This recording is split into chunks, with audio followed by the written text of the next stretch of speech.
Ladies and gentlemen, hello and welcome to Challengers Elite. This is Stage 5 and we are ready for our North American games to kick off.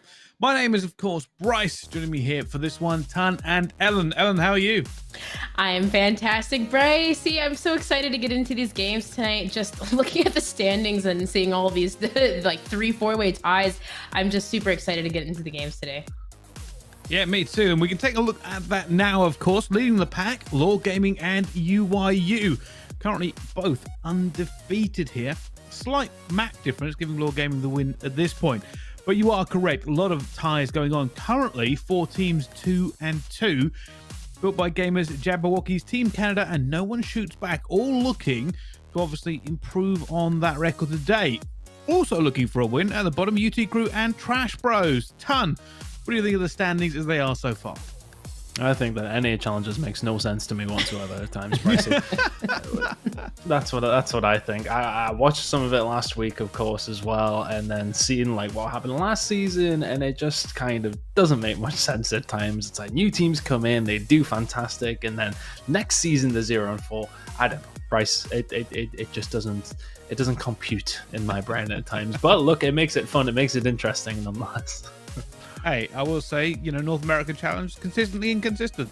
I never know what games we're going to see coming into this week or week. Stage 5, new teams, new everybody, everything goes through. But I suppose, Ellen, your take on the current standings. We've said it's sometimes a bit weird seeing some of these because you think a team's good one season, next season, all change. Absolutely. Just looking at some of these teams and the names, I'm surprised not to see LAG Academy, some of the NYSL Subliners Academy team. It's just these teams that have consistently been in every single season. Like you said, you just see different rosters, different teams, different players mixing up, and they make it through. So just here with the last final stage, I mean, essentially they want to get those pro points, and it's important. So I just seeing the ties, I'm just really not surprised. Yeah, I think realistically, we said this before, right? We were coming in tonight and we said there are some very big games for some of these teams to start putting a little bit of daylight between the other ones and make sure they're in a really good position for that very final week of competition. But before we get to the final week, let's look at this current week and the maps we are about to see for our game coming up. Of course, this will be Lore Gaming versus UYU. Important for obvious reasons. Both these two teams undefeated so far in North American challenges, and they will be playing on Checkmate Hardpoint to kick things off, then Express Search and Destroy, Control Raid, Hardpoint Raid, and if we get that far, we will of course be going on to Standoff, Search and Destroy.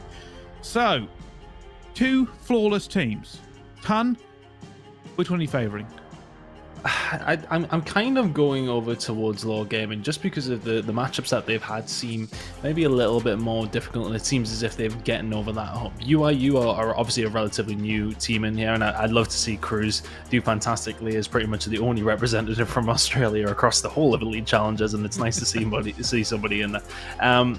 But realistically, for me, I think Lore will take it. They've got the more experience at this kind of level. UIU are kind of still a partial unknown quantity. We know these players are very, very good. That's why they're 4-0. That's why they made it this far. However, tail end of the season, this is when to get it done. Nonetheless, Lore Gaming definitely have those players who have been here time and time again, and based on their results so far, I feel as if their results are maybe a little bit more convincing. But honestly, it should be a cracking game considering both teams are 4-0. It should be a really nice one, and I'm quite jealous that you guys get the cast. That's okay, don't worry. You get to cast first game tomorrow, which we all know is the most important one you're going to be casting. But let's talk a little bit about this, because I want to say this, right? Like, every time I see Parasite, I feel like I am just reading a book on him, because he's up and he's down. He's had one of the most roller coaster careers you could possibly imagine for anybody at the competitive level. He's in here now in stage 5. He's currently undefeated. Ellen, what do you make of Lore Gaming?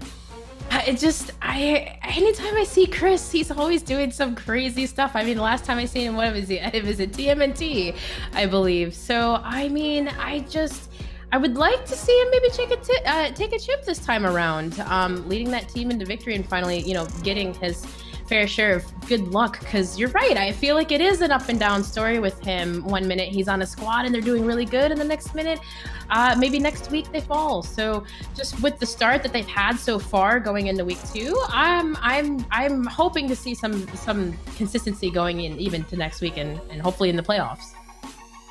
Yeah, me too, obviously. And I think that is probably one of the reasons I'm very much looking forward to seeing Law Gaming play today as well. I was there when he won his first World Championship, right? I was probably 15 feet away from him watching him, all the way back in Black Ops 2, right? It was kind of ridiculous. And he's been doing great work ever since then. I know he's had these kind of like career lows, and we find him, he leaves teams, he joins teams, he gets dropped from teams. Honestly, just watching North American Challenge, it does seem like one of the most cutthroat regions, certainly more cutthroat than Europe, where the games we just cast over there a few hours ago, the majority of the teams were the same as the last stage. North America does not seem to do the same, Tom. No, Bryce, every time that we come over here, I'm like, I have to sit down and look at the rosters and I'm like, right, so whose team was who's changed their name, and it's quite difficult to follow, but it's just, I think it's a bit more frantic just because of more of the possibility for a lot of these players to be taken up into the CDL. Obviously, it's not as easy for the European players because moving, COVID, etc. It's a lot more difficult for them to get over. Whereas for these guys, that's kind of their aim right now, isn't it? Of course, it is the aim for the guys in Europe, but it's more so on the mind of these guys. Albeit nobody really has made that change up. Everyone seems to be changing around contracts, around having to make sure that they're in the team to maybe put them in that best position. It's just a bit more of a futile sort of situation, isn't it? It's just continuously changing all the time. And then you get these rosters who do stick together. Trash Bros haven't changed anything. Won it last season, 0-4. I mean, it's just what's going on there then? Let's talk about that. Yeah. How do we quantify a team who last season ended up winning? This team, they come into it and did 0-4. Ellen, what has been happening? Is it just better rosters forming? I just that is mind blowing. I agree, and even I look at even. So a team like BBG, even they've been a team pretty much the whole entire time, and even being 6, it just, you look at, if you want to go back to European stage and you look at Orkless, I mean, they're at least top 2. So, you look at the teams that have, like you said, last season, they won, now BBG, why, what's going on that they're kind of in that 6th, 7th range and not in the top 2 spots? Better teams, maybe getting complacency kind of happens over the year as time goes on. Maybe sometimes those fresh rosters create like that new type of chemistry to where it's just the play styles, it's electric. It's just the play styles, it's electric. Sometimes maybe it's just complacency. Honeymoon period. Yeah, the honeymoon phase. So yeah, everyone's just in it all the time because they're all new teams. It's just exactly. You don't have to be friends with anybody when in 3 weeks you're gonna change the team anyway. I think here's the weird thing for me, right? Is we're coming towards the pinnacle, the apex of the year. I say apex like there's a slope to the side. It's not, it just drops off the face of a cliff, right? We are coming to the zenith at the very least of the season, where we know obviously all the big tournaments are coming out. This is coming to the very end of essentially. You should be at your best possible point, like right now. Like right now, this is where you should be the best possible point, getting ready for whatever is the big tournament at the end of the year. And I don't know how many of these teams have been changing so frequently, and they probably still don't feel like they've got the right roster, right? Like they feel like they still can go a bit further, or they can still pick somebody up. And you're right, especially North American Challenge, it has been a challenge, pardon the pun, simply because, if you do really, really well and you are a fantastic team and you're dominating in Challenge Elite and you're probably one of the best players, well, there have been instances of it throughout the stages of franchises going, oh, well, we kind of fancy that player. See if you can come improve our roster.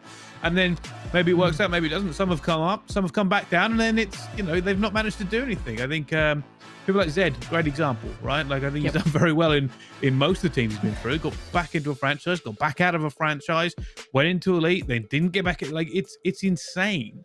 He's how not even in this now. It can be to be consistent at this level.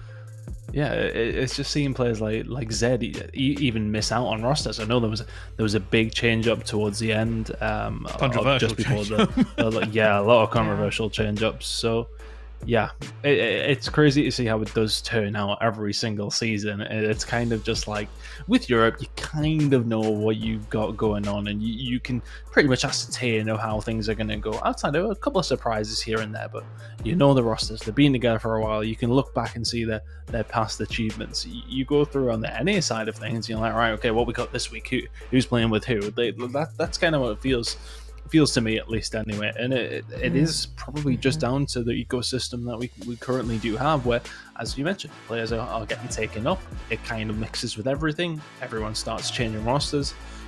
I don't know. It just I said the one team who has stuck around is BBG, but for the most part, and they've kind of just been up and down. They've never been like the worst team, but rarely been the best team. It's been very strange.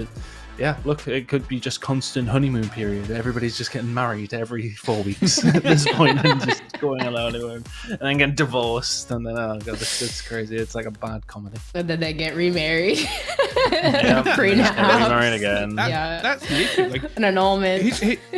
Here's the thing. People talk about the difference between the European region and the North American region in terms of the gauntlet and everything that goes on. I think in Europe, there is a silver lining. You're less likely to get picked up by a franchise, and that allows you to build a longer roster over time, which obviously can help with teamwork and everything else. But North American feels like a battleground for ex-pro players or just massive names. And even then, right, even when you come into Challengers Elite, there are names missing, right? There are teams that are just not here, or big players that are just not here.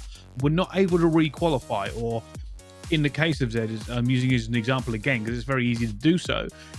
Team change, not really his fault. Just kick to the curb, and we don't get to see him for this entire stage. And then we have to see what happens after this and what roster ends up coming through.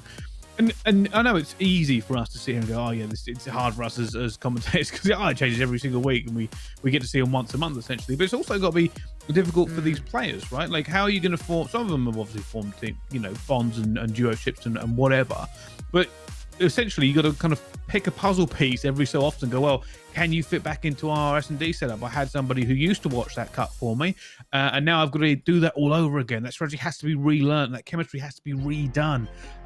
So I think realistically, it's this interesting thing of constant adaptability for these players, especially as the money on the line keeps getting bigger and we keep getting more and more serious as the stages have gone through. I think it's an awful lot of pressure on players, right? You know that one bad stage could put you back down a little bit, and we know how much money is on the line. Like, it's not underestimating just how much money is in challenges this year, and these players are making a living off it, Ellen. Yeah, absolutely. And, when you were mentioning that, Brycey, about the players, and Zed, I think about just the team that was formed that didn't qualify. Hook and TJ Halley and them, they didn't qualify. So, like the big names that you see that don't do that, it's just, like you said, it's kind of shocking. But it's just these teams, these rosters they form, the honeymoon phase. It's just... it really comes down to, I feel like that chemistry, that chemistry factor. So yeah, 100%. You are right. I forgot even about, like I said, this is like a battleground for just ex-pro players and pro players, and that team was insane. Well, didn't make it here. But I'll tell you something. Let's be open and upfront with everybody. At the moment, I believe we are waiting on a player. So I don't know. I was going to say I was about to throw to a break, but I will be open and honest here. I now see everybody in the lobby. So I don't know if we want to go and come back or what's going to go on. I think I'll tell you what we'll do. What we're going to do for you is we're not going to go to a break, because then you just end up watching nothing for a few minutes. We'll just keep on talking because everybody loves the sound of our voices, and there's nothing more fun for us than Philly anyway. Let's talk about this then, and who do we think is standing out so far in North American Challenge? Right, because that's another key point of this, is as we go forward, and obviously people next year will be looking to rebuild rosters, and everything that's happened this year in Challengers Elite and the entire Challengers and all the cups will be something that people will keep an eye on and say, hey, who do we pick up and who's a viable prospect from this year? Honestly, I would say just from this, if we're talking just from this stage and just who's kind of outshining, just like you said, I would say UAU. They're a team, essentially, they did have a few roster changes in the last month, but they I feel like they're that team that consistently comes back one another. And they won the Florida Mutineers tournament just even last month. Yeah, they didn't do best in the most recent comp, but they made the roster change. And then now going into the stage so far, it seems to be working out. And I know they had a game 2 where they did reverse sweep. I believe it was no one shoots back. No, I think it was no one shoots back. So yeah, just showing and outshining so far that chemistry. If they continue to do that even into next week and hopefully into the playoffs, then I feel like they would be a team. I mean, as long as they stick together to essentially to look out Let's for. not place bets. Look, I mean, I suppose to just kind of go on the same vein. I like the Cruz, underdogs. Yeah, well, exactly. Cruz has been in this roster for quite some time, with a couple of these guys at least. Anyway, I know they have, as mentioned, changed up. And I'd also like to correct myself. I said he's from Australia. He's actually from New Zealand, and I do not want to offend anyone from that area, but nonetheless, look, I'm very happy to see UI doing well, and they are a bit of an unknown prospect for a lot of people, so maybe it's time for them to make some noise. All right, well, we will have to find out, and I am going to apologize again. We are going to go to a quick break. Don't worry, we will be right back with this game in just a few minutes' time. See you then.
Ladies and gentlemen, welcome back to North America Challenge. We go straight into this. Cruz gets a 3-piece straight away. We jumped in as soon as this has gone through. Currently, if you are joining us, we are actually on map 2. There has been a forfeit gone through via basically the timekeeping rules, and essentially that does mean that Lord Gaming will forfeit map 1. I will say, of course, thank you to Tom for joining us. I believe it's me and Ellen casting this one. Ellen, we're jumping into it. Already the rounds happened. Absolutely. Cruz went huge that last round there. Already on a 3 streak. So, yes, like you said, Bracey, UIU up 1-0 in the series now and 1-0 in the second map here. So, a little bit of aggression we see from both teams. But it's like already UIU, Welly with a huge 2-piece there. And it's already performed by himself, Bracey here. Left in a 1 versus 3, almost impossible. A minute left on the clock. Big plays at the moment from UIU, of course. The bomb will now go down, and Perform has to perform a miracle. I am going to get a lot of puns in with this by accident, so I do apologize early on in this one, of course. And looking for it as well. This is a nightmare to attack, by the way. Got to go through. Already they know where he is. Trying to take down Welly. Well, he can just throw shoulders all day long, and eventually we'll take him down. That's now 2-0 for UIU. Yeah, and I mean, nothing really specifically standing out just yet. We kind of just jumped right in, and with the aggression, we see Welly push it straight down the middle there, in that quick 2-piece. I mean, I believe he did it the round before as well. Aggression, that's what we're seeing from UIU. And like we said kind of before, this was the team that, we would look out for essentially, as they have been a team for quite a bit, at least those core in hand with Cruz. But now again, on this one, the attacking side, Bracey here. Lord Gaming to answer back. See if they can kind of catch their bearings here, as the action's going to come down in this lockers. So just Parasite here left alive by himself. It's going to be interesting to see how they play this one. You can see here, Parasite already pushed up onto the A site, but is alone. Just sitting in the corner playing it patient. Noisy doesn't see him. Don't think he saw him. Well, he's going to be down the bottom as well, of course. Parasite just playing patient here. My he's actually gone out for the slide out. That may cost him his life. Doesn't matter. It's actually going to be Rambo. He picks up Noisy. Perfect bait. Pluto is going to find 2, but doesn't get either of them. UIU just not having any luck in this round. Nope. And now left in a 4 versus 2. Very smart by Lord Gaming for that bait there. But he's nice shots onto Juan. But he has help there from, Ramby cleaning up that kill onto Juan. Now Welly left alone. It does get a couple shots onto Ramby, but that bomb is down by B, and all members of Lord Gaming know exactly where he is. And now that's the answer back that they need. And I might say, Bracey, that was very smart. Even though Parasite had that bomb pushed up, he didn't exactly aggressively push in the lockers there, just kind of waited. And with Ramby there set up on the bridge side, they that bait and trade out. So good plays from them, and that's the kind of play that we need to see here. Yeah, exactly. We need to regain into this one as well. Parasite managing to play his life just enough to get Ramby that trade. Now, though, of course, on board with UIU. And you see, this is already looking like an A push as they go over towards that site very, very aggressively. All 4 of them. And you see already that stun will come in, but they don't know how many are going to be here. Wand looking for this pick up top. In comes the Semtex. I'll give him some information. Parasite's ready for the square, though. Wand is going to go down. Well, he's now going to try and push in as well. That has not gone well for UIU. They've been completely rebuffed, even though they had the numbers here. Yep, now Cruz kind of just dancing around here with ease. Manages to get that kill and dodge a nade there, might I say. And another one flies in, but Noisy, they're able to take down Ramby. So now this is looking good for them. Now in a 2 versus 2. Perform and Parasite, the duo up top that ticket booth. The bomb is going to swing over to B, and now Noisy, 4-1, not a bad game he's having here. He's going to get that plant down. This is where it gets interesting for them. Bringing it back to a 2 versus 2 after that disastrous start for UIU. And now Parasite is going to be going through here with Perform. He needs to get in a good position, but no, unfortunately not. Cruz is already going to shut that one down. Perform in a 1 versus 2. But he is a significant distance from this bomb, and he doesn't have the time to play with it. Doesn't really matter. Cruz says thank you very much, hits a slide cancel, and drops him. Man, and that's gotta be tough if you're Lord too. Perform and Parasite both had first 2 bloods down there over that ticket booth side, and just able to capitalize that and managing to get away with his life. Cruz going off that mid area and able to swing that bomb over. It's just very, very good plays from them, not necessarily falling back, even though being down in lives. Now on the attacking side, Lord Gaming This time around, it's going to be interesting to see how they push. He's not a bad, having a little bit of a bad start here, but now this time around, instead of the bomb pushing up, it's going to be staying in the spawn, Rambi with the bomb, and Lord Gaming just trying to bait out and see if they can find a kill. But all members of UYU are not on the A site. I think they're going to actually rotate over and gather that information that they're actually over there. So you slowly see that start to happen, but the bomb, Rambi, is going low B, and he's going to come in contact with Cruz, who does get tags in. But Pricey, this is going to be tough here if you are Cruz by yourself, as Parasite gets that big end and make it 2. Wow, Cruz kind of wish he maybe held the trigger just a little bit longer here, but now this bomb will go down. Hey, through Ticket, try and make a play out of this one. He knows the player slipped the net a little bit, sees Yeez as well, but has to back off. Wandy's going to go down at the same time. Well, he's all alone. Lord Gaming put another one on the board. And like I said before, I think Cruz kind of wish he either got that kill straight away or maybe they'd held the trigger just a second longer. Obviously, he did make the call for his teammates to push over to this side, but just wasn't enough. Yeah, definitely. Just a man advantage. And then you have, of course, members of Lord Gaming an advantage there, and Parasite able to clean up that kill onto Cruz. It's definitely a tough situation to be in for sure. But still up in the rounds. Still have the advantage here. Last time around, we saw UAU kind of play a little bit of an aggression there towards that A site, and we're going to kind of see that again. But Cruz, of course, waiting patiently in spawn, is going to come in contact with Rambi. Rambi knows exactly where he is. He's going to back away with his life, of course. But that bomb is working its way towards A, and now the plan is going to come in. Lord Gaming is going to have to work a retake here. Well, you can see at the moment, the setup is in. Oh, noisy though, guns! Parasite in the train. Very cluttered up going through them. Eventually though, Rambi will take down Cruz, and now here comes the pinch. 3 versus 3. They're waiting for this pressure coming through. Reform already coming in, but almost gets that shot off. Not quite enough, though. And now Wand has to dip away from it. Welly will get another one through here, and Yeez is left high and dry. Doesn't even know which way to shoot, and UIU go up 4-2. You can see that tight play there just allowed them to kind of pick across this push, even though a lot of the times, if you are in a position where you're that kind of tight and don't have a lot of room to move, you can kind of get caught out. But not the case for UIU. They won all their gunfights. Yeah, exactly. That's the ticket right there, Bryce. They won the gunfights, exactly. So they it's important. It's important, especially with the one live game mode here. But now the all-man push for Lord Gaming is going to go towards that B site, and of course, members of UIU were there. Noisy already getting a pick onto Yeez and Welly. They all know where all members of Lord Gaming are down. Formal able to get 2 pieces. Parasite cleaning up the 3rd. Now that leaves 1 left in a 1 versus 2. Make a 1 versus none.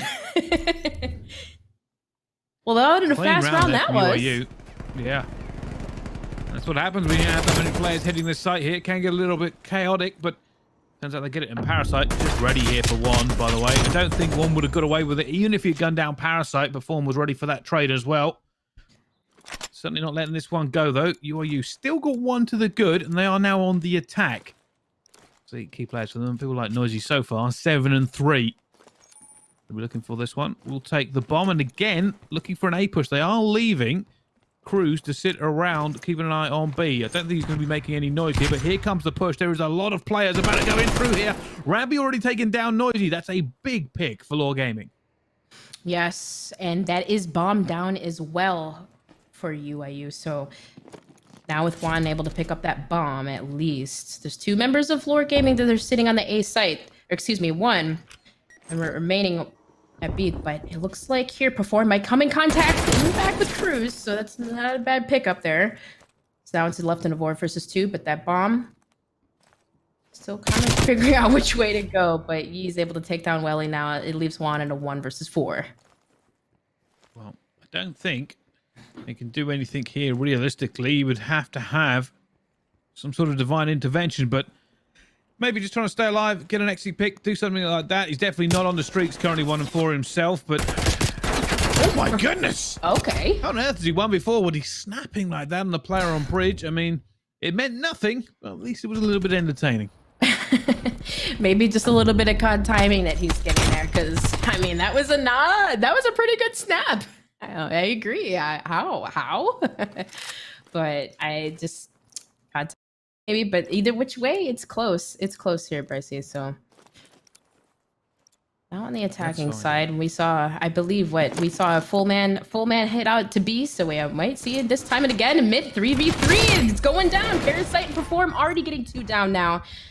Kind of hitting the trades there, so now UIU in a 3 versus 2.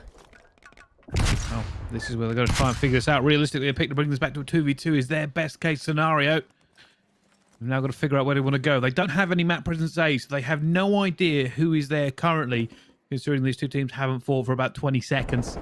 Fight going down already. Rambi is going to fall to well. He wasn't able to make that pick. Now leaving his teammate Perform in a 1 versus 3. He's going to see Cruz towards the back, put some shots down. Nothing connects. And is he going to try and put this bomb down fast or look for a player making a push on him? At the moment, UIU playing very, very passive, staying together, controlling the backside of their own spawn. Not really willing to make any push. Obviously, Perform knows none of this. He's just seen nobody. Bomb going down, though, and he will now have to defend against UIU, who are going to pinch him from probably 2 angles. Yeah, if he can manage to single a player out, this could be doable, but this is very hard, again, when UIU is playing so tight-knit, and they essentially probably know exactly where he is, and of course, exactly, even if essentially he got that kill onto Noisy, it wouldn't have mattered. All you members of UIU in trading positions, that's just important, and Noisy, I mean, 9-4, having a really good game here. It's tough situation to be in, so UIU now up 5-4. Very, very close game here from these two teams. Can Lore Gaming bring this to a round 11 straight out of the bat here? Of course, if you are wondering what exactly is happening, both these two teams currently flawless in their campaign in Stage 5 of Challengers Elite. Only one of them will be after this best of 5. On board, though, with UIU on the attack. This time around, could be another big fight down the Snake Tunnels. Not going to happen for them, though. Although, Parasite will instantly pick off first blood. Noisy, though, gets Yeezed right back. Perform again here in the ticket area. Not able to stay alive for that. Brings us to a 2 versus 1. It's now Wand. He wins this. He wins this map. I believe he accidentally just shot there, so they know exactly where he is, and now Parasite's on that flank, and of course, Lore Gaming able to close that out, now 5-5. And this is, I believe, this is of course more of an important win for Lore, as essentially they are down 0-1 right now. So evening up the odds, this is going to be a huge round here, so I expect to see some kind of something crazy is going to happen, Brycey. I know it's going to happen. Lore is just going to do something nuts. UIU on the attack, and it looks like the old favorite. They're going towards A. This hasn't worked out every time for them, of course, but here comes the push already. Going to be a double chow around this corner. There's so many stacked players already. He's going to be here. He finds one, gets taken down. Well, he's the player who gets 2 out of there. They have the advantage now. Crew staying alive in the train. Parasite up top ticket. He's going to find him as well, but that goes down. And Perform now in a 1 versus 3. Somehow, some way, has to find it. Knows where Cruz is. Oh, unfortunately, they know where he is. Perform needs a little bit of magic. Needs a little bit of luck. And probably a whole lot of gun skill, because he's being peppered up at the moment. Yeah, this is tough. The bomb planted. They know exactly where he is. I mean, able to get a kill here. This might be doable. 34 seconds left on the clock. He essentially has to try to single out a player and maybe get one more pick. But I see this is going to be tough. Managed to get this kill onto Welly. That would have been doable there, but the shots come in. 22 seconds left. Of course, the pressure's in. UIU, essentially, they just have to stay alive here. They do. They're just going to keep throwing shoulders on him. And there we go. That'd probably be enough now. One player already backed off, looking for the player up top. That player won't engage. Just going to keep running about, keep sliding, keep jumping, dipping, dodging, diving. Perform gets 1. Doesn't matter if he gets a second. I don't think he had time anyway. And that will be UIU 6-5 in a tight S&D. But here's the big chow. Welly coming in this one, finds one, gets that second one as well. Just holds his nerve and that pre-aim, and it pays off. Absolutely. I was getting nervous. I was like, something crazy is going to happen. But of course, in that fashion, that full man A push, and Welly there just coming out on top. UIU, I mean, they played their game. kind of curious to see. I'm this control. I don't know. Don't ask me for predictions because we didn't see the respawn. But man, if it's anything like that search and destroy, I would imagine it's gonna be really close. Yeah, I think realistically now, Lord Gaming down 2-0 in this series. If you're looking maybe to pump the brakes on it as well, you got to say they're probably disappointed in the fact they managed to kind of fight back the entire way through that S&D. And you thought to begin with, UIU were looking like the stronger team, but probably those big, fast, frantic beginnings from Lord Gaming and some of the big first bloods they've actually managed to pick off certainly helped them come back into it. Absolutely. Then that's important. Sometimes if you're just realizing that your team is playing super, super aggressive, maybe kind of change your play style up and play for those picks. And we saw even Parasite had an AR in his hand one round and he had to pick mid-map, essentially watching those pushes. So definitely able to inch their way back in and adapting to that UIU play style. But overall, with that last round, with that really aggressive hit, the aggression, I feel like, in terms for both teams, I feel like UIU is just dominating in that fashion. Yeah, and now obviously, being up in the series, you got to say, do you think Lord Gaming win the next 3 in a row, or is this all sewn up for UIU? Realistically here, UIU showing a good amount of dominance just to be up in the series, and I don't know, I still think this could go either way. These two teams flawless so far. They clearly have a good amount of, I want to say, consistency in this, but it's weird because before the break we were talking about how inconsistent North American challengers can actually be, but I don't know. I'm kind of looking forward to see how the rest of this series plays out. I agree. Obviously, they have UIU have a comfortable blanket, that's for sure, being up in the series, but you never can count out, especially Parasite.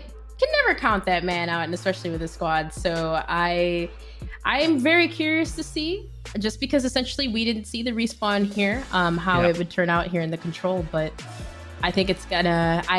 Considering both these teams, they are 4-0 for a reason, right? I would imagine to see potentially even a reverse sweep if we get there.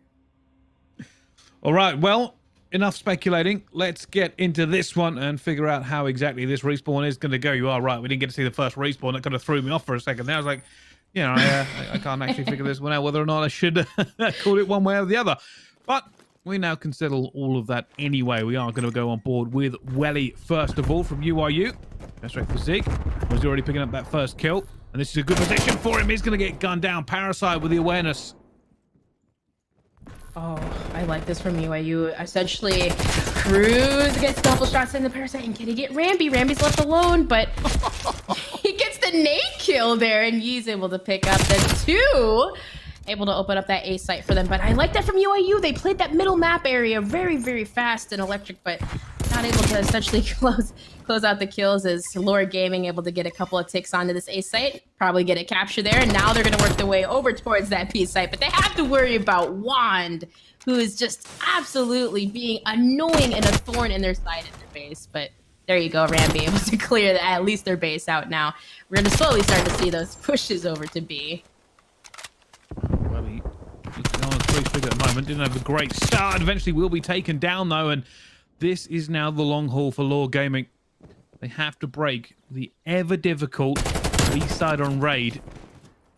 And at the moment, push back on the spawn. Don't have the lives to keep throwing them away, so this game should slow down a little bit here as Lord Gaming trying to make a hold.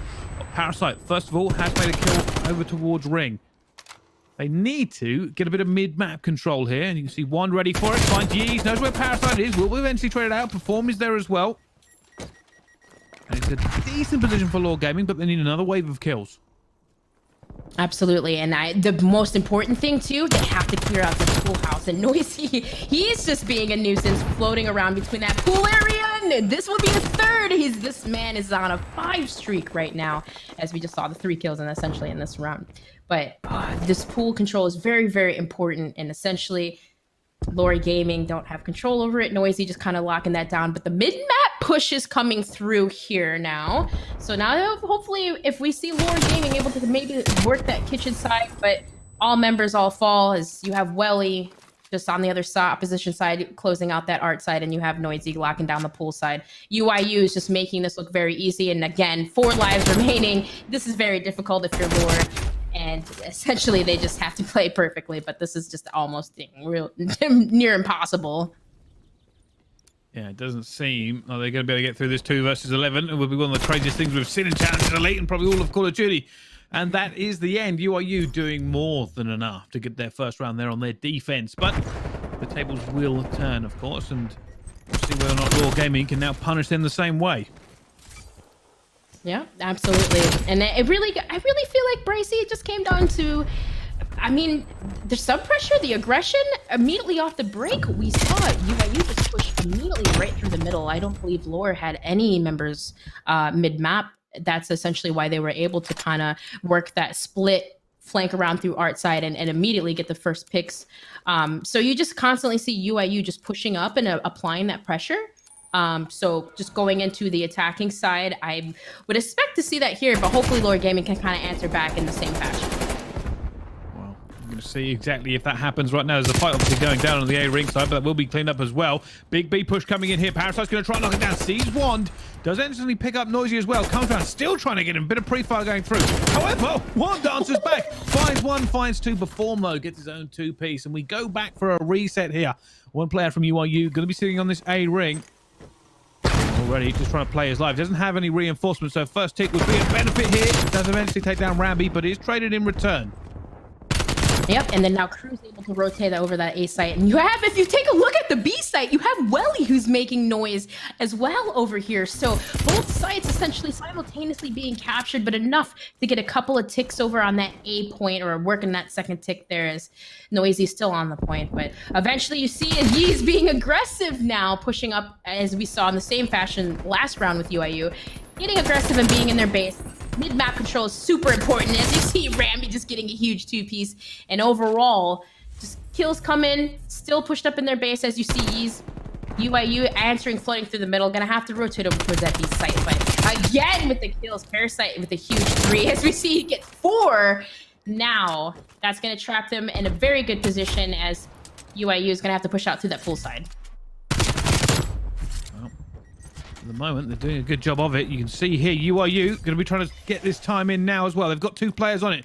They're going to be pushed here from basketball. There may even be a double chow coming through. That second tick is now active. Here comes the challenge. Rambi's going to be there as well as Cruz. But already it's all UIU in the kill feed. And that may be all they wrote. Rambi gets 1 kill down, but it's not enough. UIU now 2-0 up in the control. And they actually made that B push look pretty clean. Pretty clean, and for I think it was right here, Parasite just killed all 4 members, I believe, in the kill cam. Almost like he just had a huge 4-piece, and if what it looked like, maybe it could have started a spawn trap there on that pool side, essentially the same fashion that UIU did to them the previous round, but not really able to capitalize on that. I don't know. Is that just like lack of aggression? Should maybe members of his teammates already been pushed up a little bit? I kind of wonder what happened there, because it looked like, you know, they weren't completely getting outslayed, but teamwork needs to prevail here. Bracey is now Lore Gaming pushing onto the A site, but it's UIU just making it rain on the map is just overall clearing it out. He's desperately trying to get this one as well. I think Wand could eventually go down. No, Wand's still alive, causing a problem for him in P5, dipping and dodging and diving and down eventually. But Lore Gaming now looking to get out here into the middle and try to make a little bit of work. Welly going to slow it down. It sees Rambi as well, trying to wallbang. Not going to happen, but that B push has come in. Welly, though, he's going to open up a new angle because now they have to worry about it. And you can see already Parasite decided to leave. He's gone back in the kitchen. Yep. Going back in the kitchen, essentially trying to find these picks and set up for a spawn trap. So that's a couple of down, and Yee's able to pick up kitchen now. Kind of maybe split the push up a little bit, and again, just solidify a trap. But Welly, who just absolutely beans Yee's across the map. That 74U in hand now. Kitchen's clear. Members of Lore Gaming are pushing onto the site, but Rambi just gets cleared off. And again, it's just UIU just able to efficiently clear off the map. It's just Welly, Noisy, absolutely dominating right now on his 6th streak. Well, Welly holding them completely off here. They're going to try and make an A push to lock this down and try and get something through. Already you see Perform trying to lock off pillars. They have 1 player going through. That clock is at least stopped. They're probably a little bit nervous about this one. Parasite, though, will eventually get that flank player at the same time. I wonder if he's going to try and get play for B here. They need to make sure this one's locked, and you can see UIU giving it up. They are now concentrating on to B, so at least we're going to get another minute of gameplay. Oh, but no, I believe Ramby just picked him off. He just picked him off to A. So now as he holds that down, Perform slides on over through mid-map, but that definitely didn't make things easier, that's for sure. 6 seconds left. Very, very close. But now a minute left. UIU have a minute to hold this as they have to hold the push from poolside. And again, they have to worry about Yeez, who's coming on the flank here. And Noisy able to pick that up, able to pick up Yeez. So now UIU have complete control over at least basketball, and they have to worry about Perform here pulling this kitchen. So he's able to at least Perform able to get a pick off, because you don't want to essentially linger here too long, as it's gonna mess up the spawn. You don't want to make UIU spawn basketball, right? You want to make them spawn that back laundry area, but he's knows he can't find anybody. All members of UIU are pushed up. Cruz. It's hard. Thought maybe they had a chance here, but even though one player has slipped the net and he's going to be Perform, he has to stay alive in basketball for them to have a chance here. 26 seconds left to go. He's going to try and challenge it. Eventually he gets shredded. Goes for it. Has to reach out. Is going to go down. 16 seconds left to go. 2 players on the map. Now 1. That is going to be a GG. UIU win that 3-0 in the control and 3-0 in the series. Pretty clean cut, Ellen. Yeah, and it's Perform was back there too. It looked like he could have been in such a good setup too to maybe make a play, but all members of UIU just so aggressively pushed up and just essentially trapping his teammates in the base. It makes it hard to capitalize on anything if you don't have anybody there. Yeah, it does ton. You were watching what was a pretty quick series. Yeah, there's not too much to say about it, apart from UIU Friday. Obviously, the forfeit comes through in the first map, and I don't. Obviously, it doesn't help Lola in the general sense of course, the series, but it feels as if they're just on a defeatist kind of. I don't want to say defeatist attitude because they're not like that, but it is something that could potentially throw you off guard, of course. But rules are rules at the end of the day. They didn't get that go in their favor. They get in the second and third map, and UIU just looked so much better. Of course, it does go down that round 11. If it swings Law's way, then maybe we've got a series on our hands. But considering it goes UIU, quite clearly we've seen that it swung back in towards their momentum. Just very, very dominant, and now 5-0, and they're the team to beat in North America right now. The challenger scene looking very, very solid. Yeah, I think so, right? You talk about, who's going to come out the undefeated team of this one. That's what essentially was on the line. It's not like boxing, where obviously you have to pump up your numbers before anybody wants to see you in a championship fight. But, going flawless at this stage in the game, certainly something to be lauded, right? It means that they are almost guaranteed to get into that playoff bracket. Ellen, is that the result you thought you were going to see? Honestly, no. I mean, of course, we don't expect the first map happening the way that happened, but honestly, no. I was at least maybe seeing some sort of turnaround, but I don't know what to say. It's just North America can always surprise you. Yeah, I think it doesn't make sense. The takeaways for me there is at least the S&D was very, very close, right? That could have gone either way. It came down to a 5-5. There was one big engagement that happened all the way over the A side, where both teams ended up stacking. And if that had gone a different way, if the trades had happened slightly different, then yeah, maybe we talk about continuing on this series. We might be in the hard point right now saying, hey, this is a long series. It's still very, very plausible for Lord Gaming, but they can bounce back. They are in a very strong position currently into this one, and I don't expect them to take that loss too hard, considering, once the regular games are doing, we get our knockout bracket, we get our playoff bracket. That's what everyone's playing for here, Ton. Yeah, absolutely. We say it every single season, don't we? That, yeah, okay, it's great that you play fantastic. You could go flawless across the whole of the season, get yourself to that second day, into the semifinals, and you could lose. Yeah, okay, it's great to get yourself guaranteed in that second day at least, because you guarantee yourself that you're going to be in next season. You guarantee, well, it's not next season, so that doesn't really count, but it guarantees you at least that top 4 placement. Yes, okay, that would be fantastic, but if you don't perform when you do get there, then, well, it doesn't really make too much of a difference, does it? Yes, okay, if you can get those top 2 placements, fantastic. Outside of that, focus on getting top 6, play well in the playoffs. So that, I mean, it's as simple as that, Pricey. Simple as that.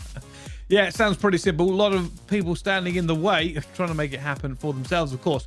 But because that game was so quick, we are going to go from 2 flawless teams to 2 teams without a win so far in the series. I believe we're going over to watch Trash Bros versus UT Crew. So started off 250 to 150 for Trash Bros. Then we will go on to Moscow Search and Destroy then Checkmate Control, Moscow Hardpoint, and Standoff Search and Destroy. Ellen, how do you think the rest of this game is going to go? Okay, well, let's see here. This is a tough one, Bracey, just because of course both teams, respectively. Let's see, UT Crew even at one point was a top 2 team, but they lost Methods and Select.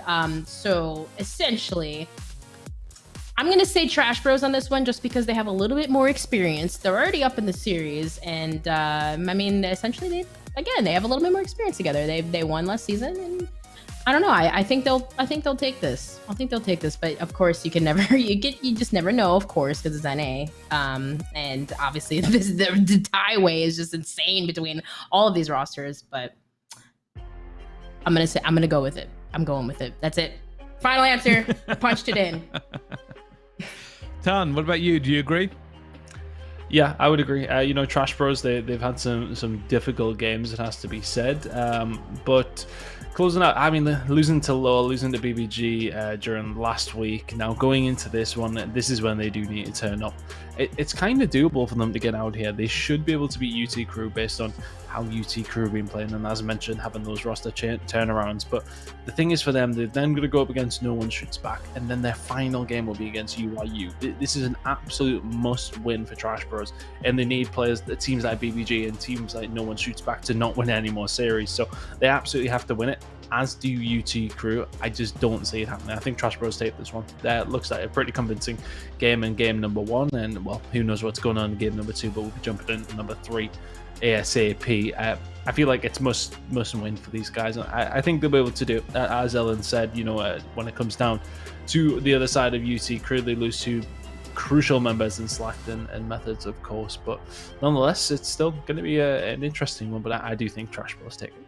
That's interesting. It's interesting we talk about it again, who comes at the very bottom here and who has an opportunity to get out. And obviously the problem I always have with this, by the way, permutations of all the teams that have played and all the teams that could play and how all the tiebreakers work. Of course, at the moment, neither of these has a win. So it's kind of like, well, you actually have to win the next 3 games to realistically have a chance to break through. And then we have to figure out tiebreakers and everything else that comes through it. And like, honestly, I can't even remember. There's like a list of tiebreaker stuff we have to go down to figure out exactly who could win. Fortunately, I don't think it's ever come. I think one time in all of the challenges it's actually come down to something other than the head-to-heads, right? Where they have to figure out map difference and all that sort of stuff that goes through it. But yeah, it's essentially, you don't ever want to be in this part where not only do you have to play flawless from now on, but then you have to hope for a tiebreaker to go your way at the same time. But on the other side of that is, it could start here. Like, there is no actual reason why a team who is 0-4 at this stage couldn't win the next 3 games, qualify into the knockout bracket, win the knockout bracket, go into the playoff bracket, and then win the entire of Challengers Elite, right? Many opportunities. Just first step, do not come bottom 2, Ellen. Exactly. That would be a great step. And like you said, at least for Trash Bros, they would be a team to do it. I mean, already being up, that's good. But yeah, they have to win every single game, because if they don't, they'll get relegated and they won't play in the playoffs. So that's why I'm kind of not surprised to see such a huge, essentially like the 4-way tie, because everyone wants to make champs. Everybody makes those roster changes. They make the best possible roster that they can to do the best. So yeah, I'm not surprised to see these teams turn up either way. I wouldn't be surprised again if it was a game 5, but this is where you got to do it. You got to turn it around now. Otherwise, you're out of there. They ain't getting a piece of that money. Well, I was trying to take a look here just to kind of look at their path back into it. UIU, UT Crew, and No One Shoots Back is essentially who they have to beat in their final 3 games. Obviously, UIU looking like a very dominant force at the moment. That may be the big difficult game for them. The other 2, kind of plausible they could kind of crawl their way back out of that bottom 2. Obviously, UT Crew is the other team that is going to be trying to do it here. They have Trash Bros, Team Canada, and Jabberwockies to go up against next. Maybe a little bit easier for them in that regard, to potential games to win and actually make sure they get back into our playoffs here. But this kind of brings us back to a point we were talking about earlier with these teams, right? We're saying, essentially now we are looking to see who is going to be the best team at the end of the year as we come to the culmination of everything that has been happening over the last 8 months. Who's the best teams? Who's going to really look out for as we go through into the big tournaments? And essentially now who's going to be winning the playoffs here. Do you or you currently, as a flawless team, the clear favourites to win this one, Tom?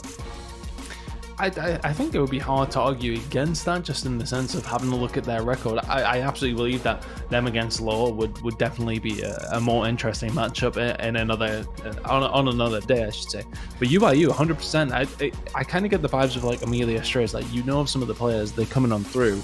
Like, oh, right, cool, yeah, they qualified. Excellent news, great to see. However, to then see them be 5-0 right now with only 2 more games to go, that's unexpected. I feel as if they caught a lot of these teams off guard. It's one of the teams who, yeah, okay, there's only 2 players in that roster who stuck together throughout the majority, for the most part, as far as I'm aware anyway, but to the point of that, they have grinded out together, they've stuck together, it seems to eventually have clicked. They've now got to that point where they are looking very, very good. Is this the moment where it sort of click on for these teams, stick together, try and work on things rather than changing things up every single week? I feel as if they've got a really good shot. I mean, yeah, okay, in the circumstances, you can maybe say that is a mitigating difference, but at the same time, they dealt with the so-called other team who were flawless pretty easily outside of that very close search and destroy. Obviously very well played in the control, and we can't talk about the hard point, but in the maps that they won, yes, okay, close search and destroy, but very, very good on that control. It has to be said that they have to be your favorites on paper. I think if I was a betting man, I would put it that way. I wouldn't bet on this right now because you never know in any challenges. It has to be said, but they are the favorites on paper. It has to be said. Yeah, all right. Yeah, I can see that. I think it's an interesting question. And I don't know why you gave such kind of a lengthy answer about it, because there are so many variables, right? Yeah. There's so much to talk about in terms of how these teams are going to match up. It wouldn't be the first time we've seen a team go flawless and just not win, or really struggle coming out of it to the other teams who've had a chance to maybe review the VODs and prepare for all these games a little bit more stringently than they may have done just for the round robins here. Let's face it, right? Basic human nature. We've seen players do it over and over again. Haven't prepared super hard for the teams coming out. They've just played their normal scrims. They've just made sure they got their vetoes pretty right. But when you go into the knockout tournament and then the playoff tournament, suddenly there's a considerable amount more money on the line. You know, when the game's worth $5,000, you're like, okay, well, we need our vetoes absolutely perfect to give us a good chance to win. And we need to know all their breaks and everything go through, because they've all been on stream as well. That's the other point, is you get more information the longer Challenger League goes on, and you can do your VOD reviews. You can sit there with your coach and say, hey, we are now going to jump in and make sure we are ready for this. And speaking of ready of this, I believe we have now finally seen that S&D actually end between those teams. So we can eventually jump into the next game when it's ready. I'm sure production, as soon as they know the score, will update you anyway. But back to the point at hand, right? Obviously, we are about to see these two go down. Let's have a little game and see who gets the prediction right. Who won the S&D, Ellen? Who do you think?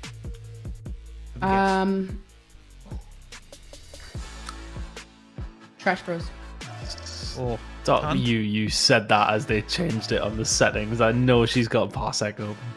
I mean, I do, but I see your beautiful face, so I can't talk to you without seeing your face. So That's I don't. 5 seasons and 1 compliment. Honestly.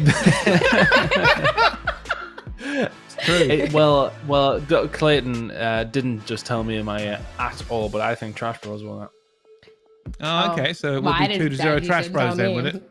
I didn't hear. I mean, just to be clear, I'm the only one here who didn't get to see the scoreboard or get told anyway. So we'll assume that you are both correct, and it is Trash Bros 2-0 up in this one as well. But I don't know. For me, I think, is there a way back now for the UT crew? Obviously, you know, you don't want to be the team 0-5. Essentially, one of these teams will be the only team without a win so far in Elite Ton.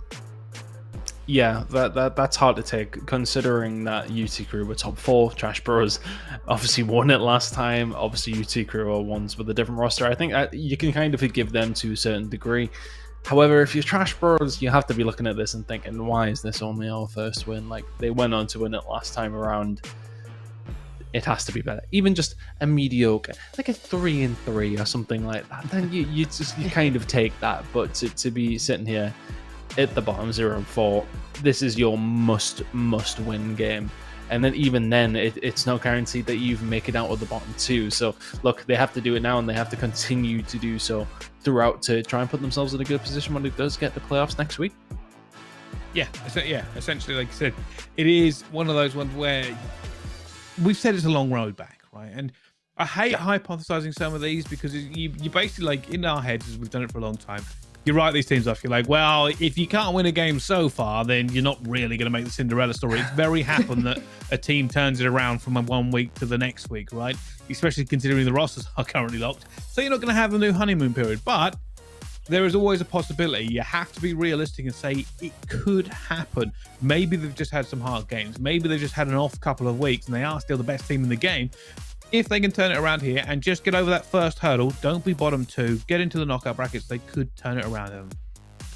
Absolutely. Absolutely. They really can. It's just, that's where I would bring the momentum factor. And, you know, I just can't help but to think, like, I look at BBG, I look at UT Crew, even Trash Bros.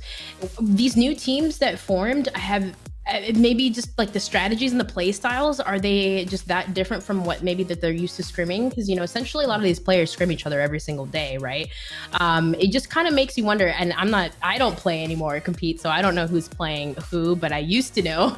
But sometimes that happens. Maybe sometimes if you don't necessarily have really good scrims, sometimes you might fall back or you might fall into bad habits. So I just kind of, maybe from just that period of time, just seeing some of these new teams form and who's scrimming who, just kind of wonder maybe what happened that they did fall back. You know, was it just the new teams? Was this new strategies that just kind of caught them off guard?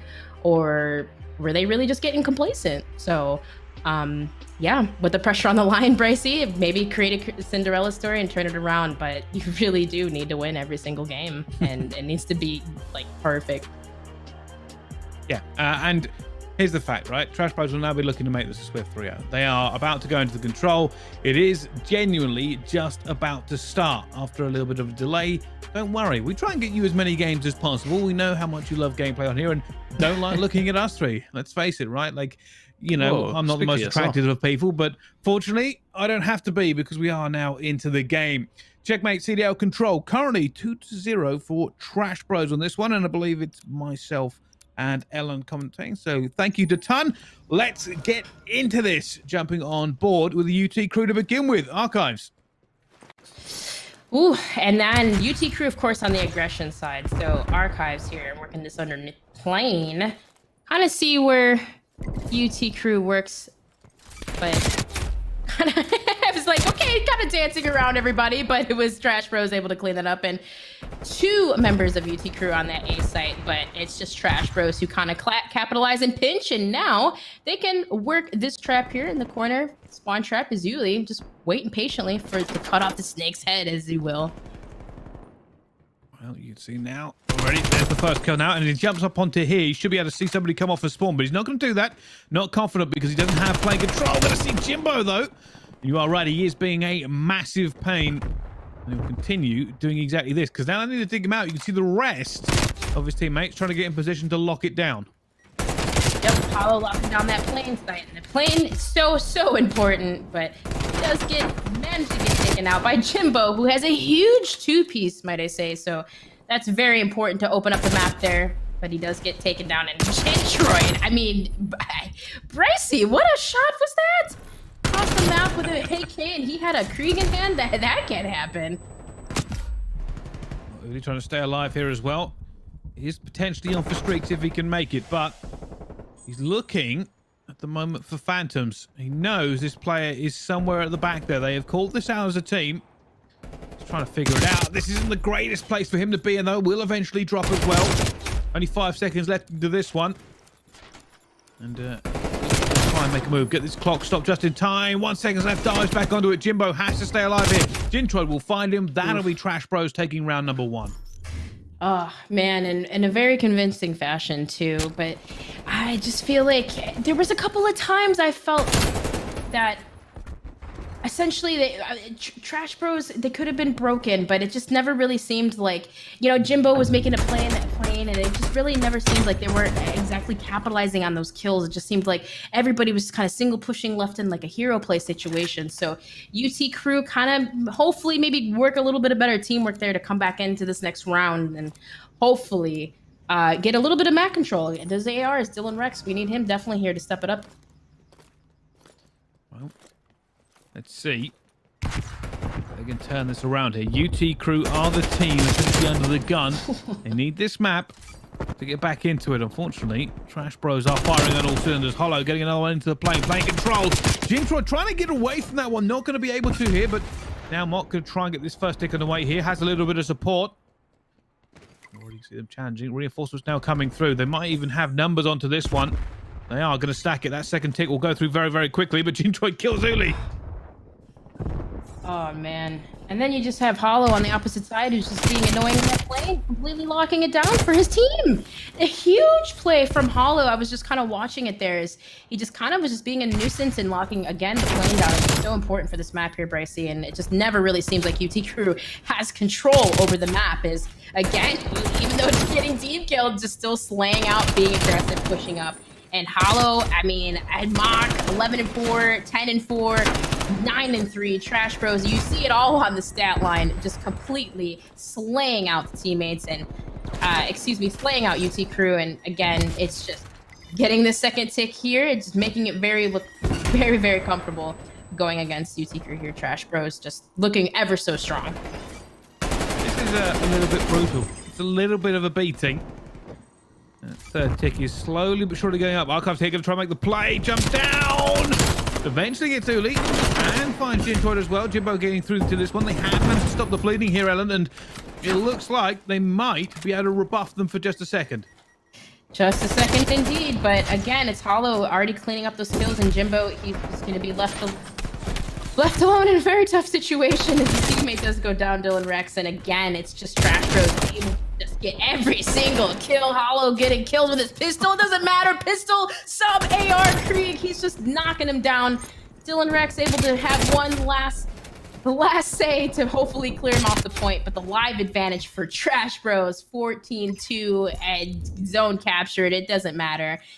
They're just, this is complete domination from them. This is certainly one-sided. You've got to ask yourself whether or not they have any way of coming back into it now. And obviously, I didn't get to see all the last games. We did get the score through. It did seem pretty one-sided on the other respawn as well. So, I don't know. You've got to ask yourself, Trash Bros look like an absolute force to be reckoned with. How on earth are they 0-4 at this stage? That's what I'm saying. I don't know. Just maybe the type of play styles, maybe just a bad day. I don't know. This is just so, if every single team and game is like this, so close. But UT Crew, they can still answer back here. They can still answer back. Jimbo already getting first blood and already on the A site. Archives here left.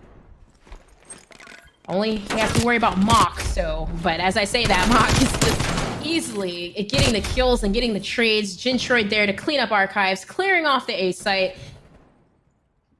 Trash Bros just, yeah, aggression. This is the problem again. Trapped into this spawn. Familiar on checkmate. Jimbo, though, trying to make his way forward. He knows map control is important. He's going to find Hollow, but doesn't manage to get a kill go through and will be picked up by Mock. They're desperate trying to get through. Archives can't find the kill. Eventually, though, Dylan Rex gets it. Jintroid will take him down. One player left in the plane. Archives has to stay alive here. He needs to give his team some breathing room to break out if they have any opportunity at coming back into this. Jintroid, though, is pushing that spawn towards the back of P2, and they are going to know this as well. Archives, though, still staying alive in plane. This is big for them. He has to continue to be a nuisance. Unfortunately, that isn't going to play out. It does go down towards the back of his plane, and you got to feel for UT Crew. It's never really felt like they've got going in this control. Really hasn't. It just seemed like the ARs, the sub pressure, it just complete control, but they still can answer back here. Archives that looking to make a move as he gets nated out by Mock, but Jimbo last alive on the A site. Two members of Trash Bros to worry about, and it's just, again, the ARs from Hollow, Jintroid, the sub aggression, and this is just looking more and more like Trash Bros is gonna take it, and of course, it's no, I was gonna say if they can manage to maybe slide onto that point, UT Crew was very close to A. It just Trash Bros very, very dominant. I'm surprised. Like you said, I can't believe that they're 0-4. Well, I think we waited to watch that control longer than the control was actually on. But well, Ton, you were sitting there, and you probably thought, "Hey, I've got a bit of a break while we watch this other game," but not to be. What do you make of that one? It's good job I didn't go downstairs to make a coffee. Really. All right. That was. Okay, Yeah, sorry. I think Tun's muted Well, himself. I was speaking. The broadcast could hear me, and you'll get every they'll week. get to hear Every my- week you do my that. good- No, it's not. No, it's not. No, it's not every week. That's the first time I've done it in ages. What I will say is that I considered going to make a coffee during the break, or during the game, I should say, and I'm quite happy I didn't, because I would have missed this point, and you wouldn't have to talk between yourselves. I mean, UT Crew. I don't know who they beat to get here. They're just struggling. To put Maybe it they're bluntly. just having a bit of a struggle at the moment. That control was. Oh well, no, they would have automatically qualified. Sorry, yeah. So they automatically qualified, and it seems as if they're just going through the motions at this point. I don't know what to say. How is it went that badly? That's what I don't understand. It's very convincing on every single map by the looks of things. So yeah, not good. Really not good from them, and they are last and deservedly so. It has to be said. Not great. Yeah, it's kind of an interesting one, right? Like Trash Bros So just what looks. do you say about that? Well, here's the thing. That's what me and Ellen were talking about. It's like Trash Bros look great, right? Like they were just pretty dominant all the way through. UT Crew just not able to do anything on the obviously on their attacks. It happens, right? You do get trapped on checkmate. It's a very well known thing. Happens to everybody, even the best teams in the world. You get trapped. It's a nightmare to break out of. On the attack, you didn't do it to them. You just basically got bodied. At one point, they were attacking, and I think there were like 24 kills to 14 left remaining. I'm sitting there going, they've got no control at all. They just can't seem to make any string of kills, any map control. Nothing was working, and I'm sure that UT Crew probably were like, oh, we really didn't want to be on stream for that one, right? Like it was not something good to watch in my mind. But I don't know. I believe, by the way, that game may have been so quick. We're actually going into another one. I think I can see it being brought up here. I don't know if this is true. Apparently, yeah. I think Team Canada and BBG is going to be on the next game as well. We are rattling through it in North America. We're bringing you all the hottest 3-0s from all across the region. So next game, let's start talking about that then. Built by Gamers versus Team Canada. Ton. It's a much more important one, it has to be said, with both teams sitting at 2-2. It is a really, really big game. I'll be curious to see what the score is actually in the game, just to get a bit of context to see.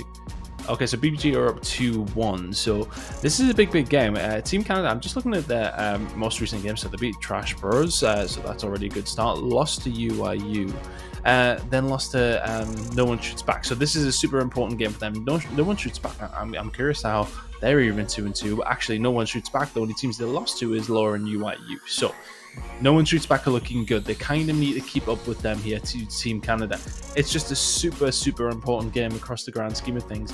I think if you're built by gamers here, you shouldn't be able to drop down. So you beat UC Crew and they beat Trash Bros. So they should be safe outside of that bottom two. That's them fine, but you want to get yourself up as high as possible to get a better seed going into these knockout brackets. But it's still an important game. They can't let slip just yet. They need to make sure they do get it done. But nonetheless, it's not going to be an easy one. And my goodness me, could we see a competitive game? That would be nice. Possibly, it is very possible. Ellen, I do remember you kind of gassing up Built by Gamers almost every single time we do this. As just incredible potential in this squad. Yes, Built by Gamers.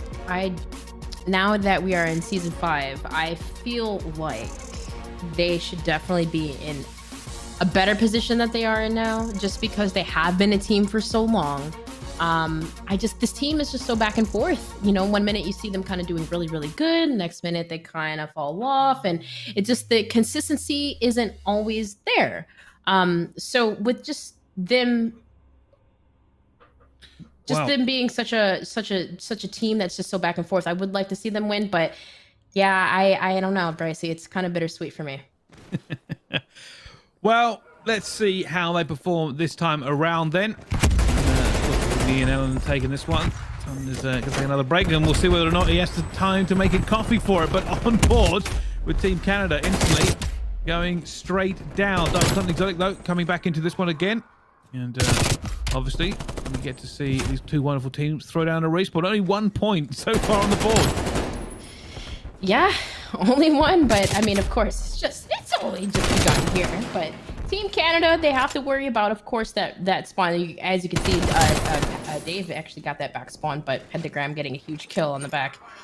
20 seconds left. Of course, again, they have to worry about those rotations, and BBG is kind of looking scattered here. Split spawns, not really any control. Team Canada just coming out with a dominant, hot start right now. Yeah, that's exactly what they need in this, realistically. You see right now the spawns are important as we go for this next rotation, and neither team really probably feeling super confident. They know a player's behind them here. Royalty is going to try and do some work, but he's going to be fine. Pentagram has managed to find him. That's now going to be clean. Built by Gamers is going to get some points on the board here. And they're going to be trying to hold this one off for the next 45 seconds. Yep, and they have to worry about Zodic too. Actually, he just actually managed to sneak by Pander, I believe. They didn't see him in the back, so they actually, Team Canada might be able to get control over here as they clear out the point. What a huge play, but Rex with a 3-piece to cancel it out. Now, BBG looking to, even though trouble is upon us here, Rex still staying alive. And Pandarex Kismet cleaning up the kills. Beautiful plays built by Gamers. That was huge. Because now what they did, Brycey, able to get these points here, they have spawns for the next. I honestly feel like Gunner X was in one of those old school sniping lobbies where everybody's forced to run through the same area and they keep lining up for the collateral and the kill feeds. They just seem to all be standing there ready for him to gun him down, but you are right here. Built by Gamers is in a fantastic position. They have the rotation for this. Still spawning at the back. It will be Team Canada who have to try and make a hard break. Yeah, pushing to the front here now. There's, of course, 2 down, but BBG overall still have the spawns into the back, but Team Canada able to hold it through the front. Gonna work on through, as you see Dave kind of pushing through. Kismet does get taken down, and it's still BBG just kind of on the fence here, working the spawns and getting trapped in their spawn. But that's 3 down now for Team Canada, and BBG able to get play the scrap time. Gonna have to push on through and worry about that rotation. And again, members of Team Canada that fall mid-map, Kismet and Pentagram with those subs in hand, working really well, but Royalty with a huge 3-piece, Brycey. Just back and forth with these 3s and these 2 pieces between these teams. Well, neither team ready to give up on this one yet, but I will say, built by Gamers, with those rotations they have managed to pull out of the bag, are very much in a commanding lead here. And well, Pentagram trying to hold off Royalty at the same time. So the tempo really has increased in this hard point. It's both teams just locking horns across the map here. X though staying strong, finds one, finds a second as well. That will shut them down as they now look to get more points on the board. Yeah, and they can carry away with the lead with this one. 30 seconds left still here. And again, a good position if they lock down that bridge side. And Pentagram working his magic. So again, the trade's still coming from BBG. So Team Canada, if you're Team Canada here, you're going to have to work a way to try to push on through. Worry about that new rotation. And again, BBG, surprisingly here, just locking it down just with ease. Because again, complete mid-map control here. Team Canada is still just locked into its back tools. I feel like we've just been seeing him here. Pentagram just trapping him in the bag, Brycey. Now it's flipped. Now it's flipped, and look at, you already have X looking at him, waiting for the spawn. It's kind of crazy. I keep seeing like these big things, you know, the kill feed going up Team Canada over and over again. And then I look at the scoreboard, I'm like, wow, they are far behind. But now they have managed to get into a position where they can actually start locking this down. Should realistically be able to hold this for a good 30 seconds. Reason being is obviously Built by Gamers won't want to give up their positioning for this next hill quite yet. But you can already see the kill feed going down here once again. Royalty is trying to make a push out here, get shut down by Panda. And now they're actually end up spawning P2 as Built by Gamers push this out as far as possible. Yeah, and that's exactly it, Brycey, just pushing it out. Exactly what they're doing, pushing it out, pushing it out. And now, as they work to this new rotation here, it splits kind of from both, as you have X on one side and then the rest of his team is on the other. So Team Canada have control over this first point, but it's BBG who have control over the new spawns for the next. So now X working to collapse onto this point, gets taken out. And overall, looking like BBG still not exactly getting hill time on this, but they're still trying to hold the spawns for the new rotation. This is where realistically Team Canada have to start trying to come back into this. They cannot afford to give away another set of rotations like they have done. They're going to be trying to get a little bit of scrap time here, or at least fight.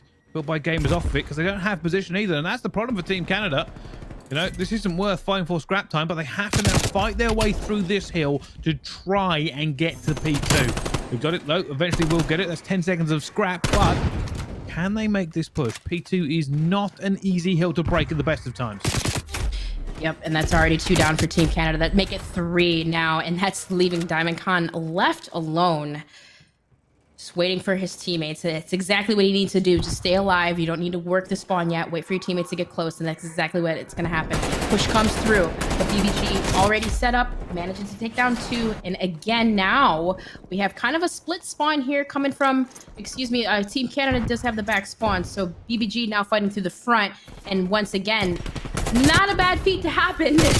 Royalty still fighting alive. It gets 2-piece, but BBG still fighting to push for this point here, Brycey, but again, it's Kismet. Kismet with a 3! What was that? And the stick! He gets taken out by Diamondcon, but he gets 3 and a sticky grenade, and his teammates are set up on the new point here, Brycey. I think that's probably the highest my voice has ever gone. There's no way he should have made that kill. Kismet basically just shot him from the side. I don't understand how he's managed to do it here, but Team Canada are in an awful lot of trouble. The rotations have come in once again, and you can already see GodRx is going to be on a pinch here as well. They have to fight through him. GodRx gets one, does eventually get traded back out, but GodRx should still spawn good here as well, and he does. Thank you, the pressure coming in. Kismet once again getting another kill on the board. Diamondcon and Panda going to go through, but somehow Team Canada have managed to make this work when I say that, and Pentagram comes through as a spoiler. And then, of course, he has GodRx right behind him to clean up to 2, even though it looked like he could have potentially lost his life there. Just waiting patiently, the patience from BBG, and every single player just, again, I'm happy to see this one from them, Brycey. I'm happy because I know they need this one really bad. Of course, both teams do, but being tied in the series, this is going to be good for them. They can take this one here, so now it's Team Canada. Essentially, they need to lock these next 2. Complete perfect hard point for them, Bryce, is exactly what we need to see. Well, it has to be perfect, and at the moment, I don't think it can be, but we will see. Diamondcon here, ready to lock horns, and now you can see the push coming in. Built by Gamers trying to make a hole here to get through this break, but they can't actually make it at the moment. Team Canada doing a good job at holding them off. I think a player is just slipped through here. Pentagram is going to jump onto it as well. Pentagram is going to eventually go down. I'll tell you something, Canada holding firm. Yep, but there's a split spawn that comes in from BBG, so now this is going to be kind of trouble. But Team Canada turning around, realizing exactly what's happening. Hopefully able to get control here, but Donic was playing this lights area, knowing exactly where members of BBG. He does get taken out by Kismet, but overall, it's still going to be BBG that have the spawns essentially in a good spot to be set up for the new rotation. This is going to be pretty difficult if you are Team Canada. Diamondcon looking to make his way through that middle. He gets taken down by Pander, and again, it's just BBG. Kind of the split spawns from both teams, but from Team Canada, but it's BBG is just recognizing exactly every single move from Canada. This is tough. This is tough, Brycey. Again, it's just hard when you got Pentagram on a 5 screen and everybody just going off on the side of BBG. Again, they have to play perfectly right here, right now. Well, I just don't know if it's possible. Like you said, you already see Pentagram on 32 kills on this one. And they're coming forward now, and here comes a squeeze. Built by Gamers looking to end this right here, right now. Rory, though, staying alive. It's now a 4 streak for him. He's having to do so much work to save for it. GodRx now getting taken down. That's 5 now for Royalty. The problem is, he just isn't going to be able to hold off against everybody for all the time. And that eventually does happen. And Diamondcon trying desperately to fly into this one. He knows he's got no positions. And this may be everything and done. Built by Gamers take that game pretty dominant fashion. Yeah, I would say so. I mean, I think Pentagram, he's just beaming with the sub pistol. Again, it didn't matter what was in his hand. Just the aggression from BBG and everything that they played, their teamwork, it really shined. And I'm just baffled at these games today. I really am. This is crazy. I also very unhappy. The one that was a great clip from Pentagram. I really want to see the Kismet clip again, and not just because my voice went several octaves higher. Ton, welcome back after another 50 seconds or so that we were gone for that hard point. Honestly, I can get nothing done in between these games. I'm just sitting here thinking, okay. Ah, well, broadcast can hear you, Ton, but we can't hear you again. Somehow you managed to do this 2 times in a row now. I can't believe I've done it again. Unbelievable. Honestly, I can get nothing done in between these games. Man, I keep thinking to myself, oh, okay, well, let's keep an eye on this, but can I do this? No, I can't. I was thinking to myself, just pop the toilet, get a drink. No time whatsoever. I don't understand why this is suddenly happening in every single game. With any luck, in the next series we should have some competitive ones, but albeit that is a competitive series overall, but the game itself, I mean, yeah, okay, in the end they nearly did bring it back, but it didn't ever feel like they would after the start that was brought through. Yeah, okay, we got some nice clips in. BBG, I said once again, looking pretty decent, but we need to see them just go that step further once again. I think that's pretty much them guaranteed to be in this top 6 now, so they'll be happy about that nonetheless. Still though, just strange results across the board in strange ways to see them. It feels as if there's like a huge gap in between every single team that we've seen today. It's bizarre. I'm hoping next games are better. Yeah, this is how strange like the games are. There's somebody who's saying, hey, we don't even show full games anymore. We do. There's always a minimum of 2 full games per region. The problem being is that they've happened so fast tonight that we've gone from 1-3-0 into another 3-0 and then technically into a 3-1, but we've only got to show you the last hard point, and that ended pretty quickly. We always end up covering all the games from one round because we don't go until we go into the second round of whatever happens here. But while I'm talking about that, here is the schedule to explain. Of course, so far tonight, we have seen August defeat Team War 3-2. Mavericks took down Amelia Strays 3-2 as well. That's our European region. Then we rode our boat beautifully over to the North American region. UIU defeated Law Gaming 3-0. It was very quick, it was very fast, and pretty entertaining. But we now have another full game coming up for you after this. UT Crew versus Team Canada. 2 teams we've already seen tonight because we've hopped, skipped, and jumped across several games that are currently going on. But it's looking like a pretty good one as well, Ella. Yes, I agree. But I feel like, and I'm sorry for saying this, but I feel like it's going to be a 3-0. I'm sorry. I just have to say it. I feel like Team Canada just is going to come out with a heat and completely smack UT Crew. I have to say it. I just have to say it. Sorry. Yeah, say it. I'm going to agree with that. Just to jump in the sense that UT Crew are bad before. They're guaranteed to be dead last at this point, as far as I'm aware. I really don't think they can get out. I think that this is going to be the same story. I think we're in for a night of this, Brycey. I know you're delighted. Right. And it's surprising, I will say. It is.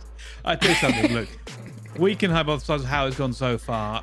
If you have any choices at home, get it on Twitter, get it on the YouTube chat, write us a postcard, tell us what you think's going to happen. But we are going to take a quick break and we will find out what happens in all our games in the North American region right after this. Don't go anywhere. We'll see you soon.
Ladies and gentlemen, hello and welcome back to Challenge Elite.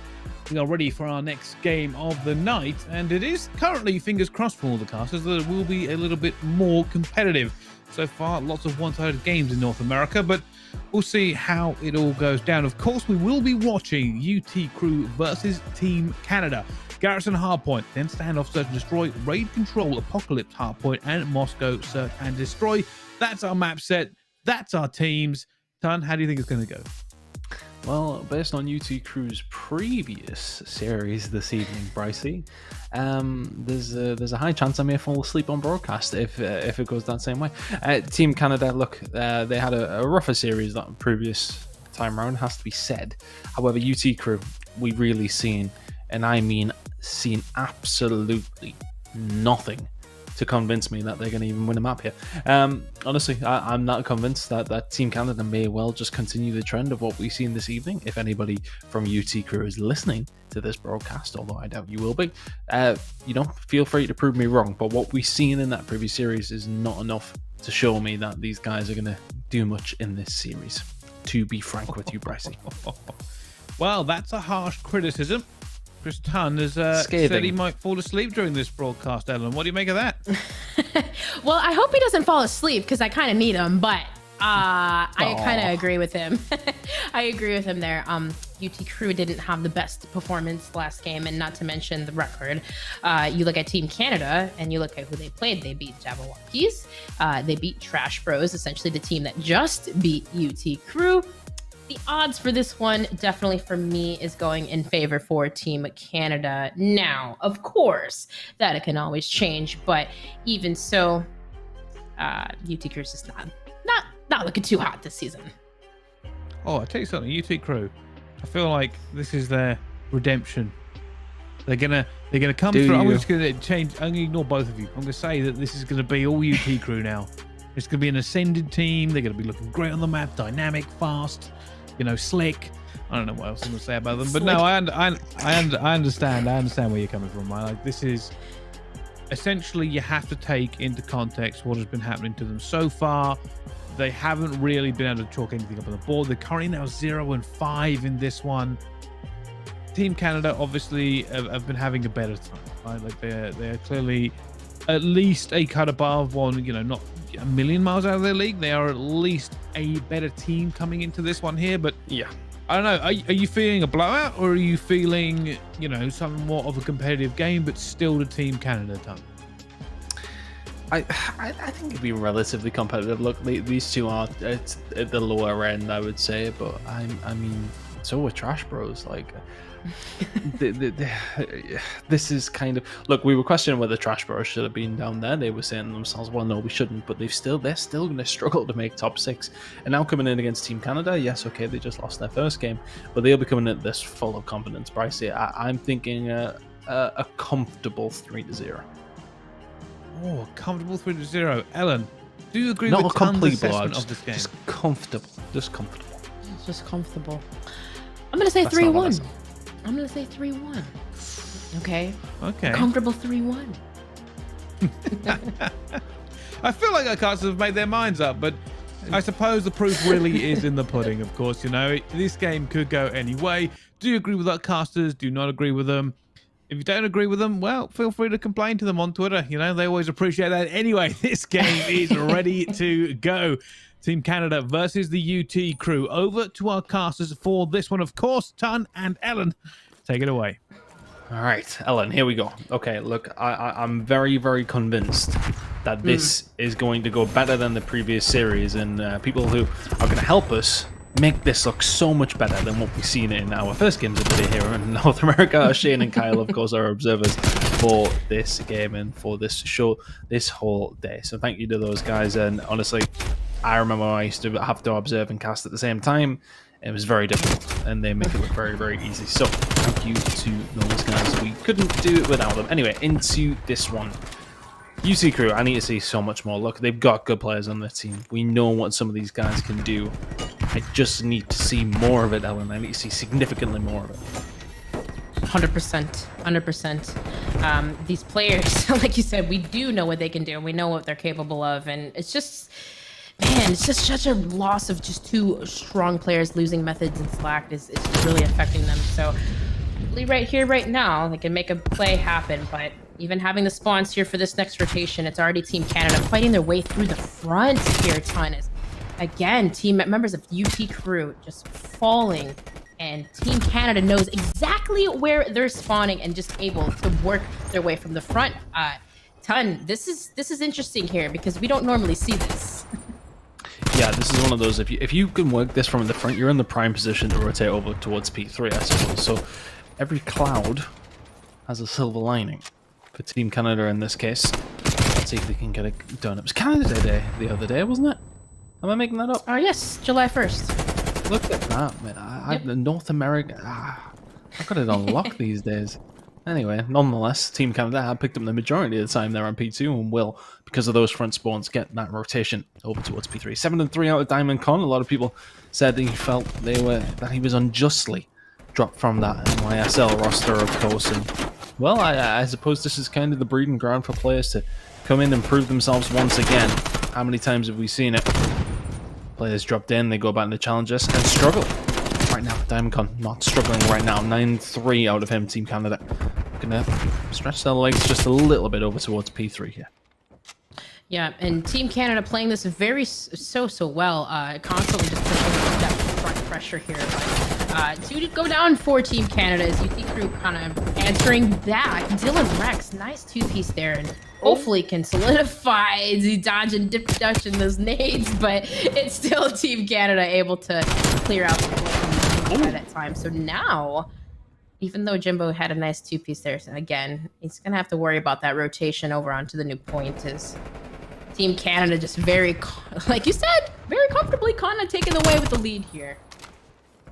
And what was good about that from Jimbo is it allows the rest of the team to, without pressure, set themselves up to try and hold this down. And well, they've done that very, very well so far.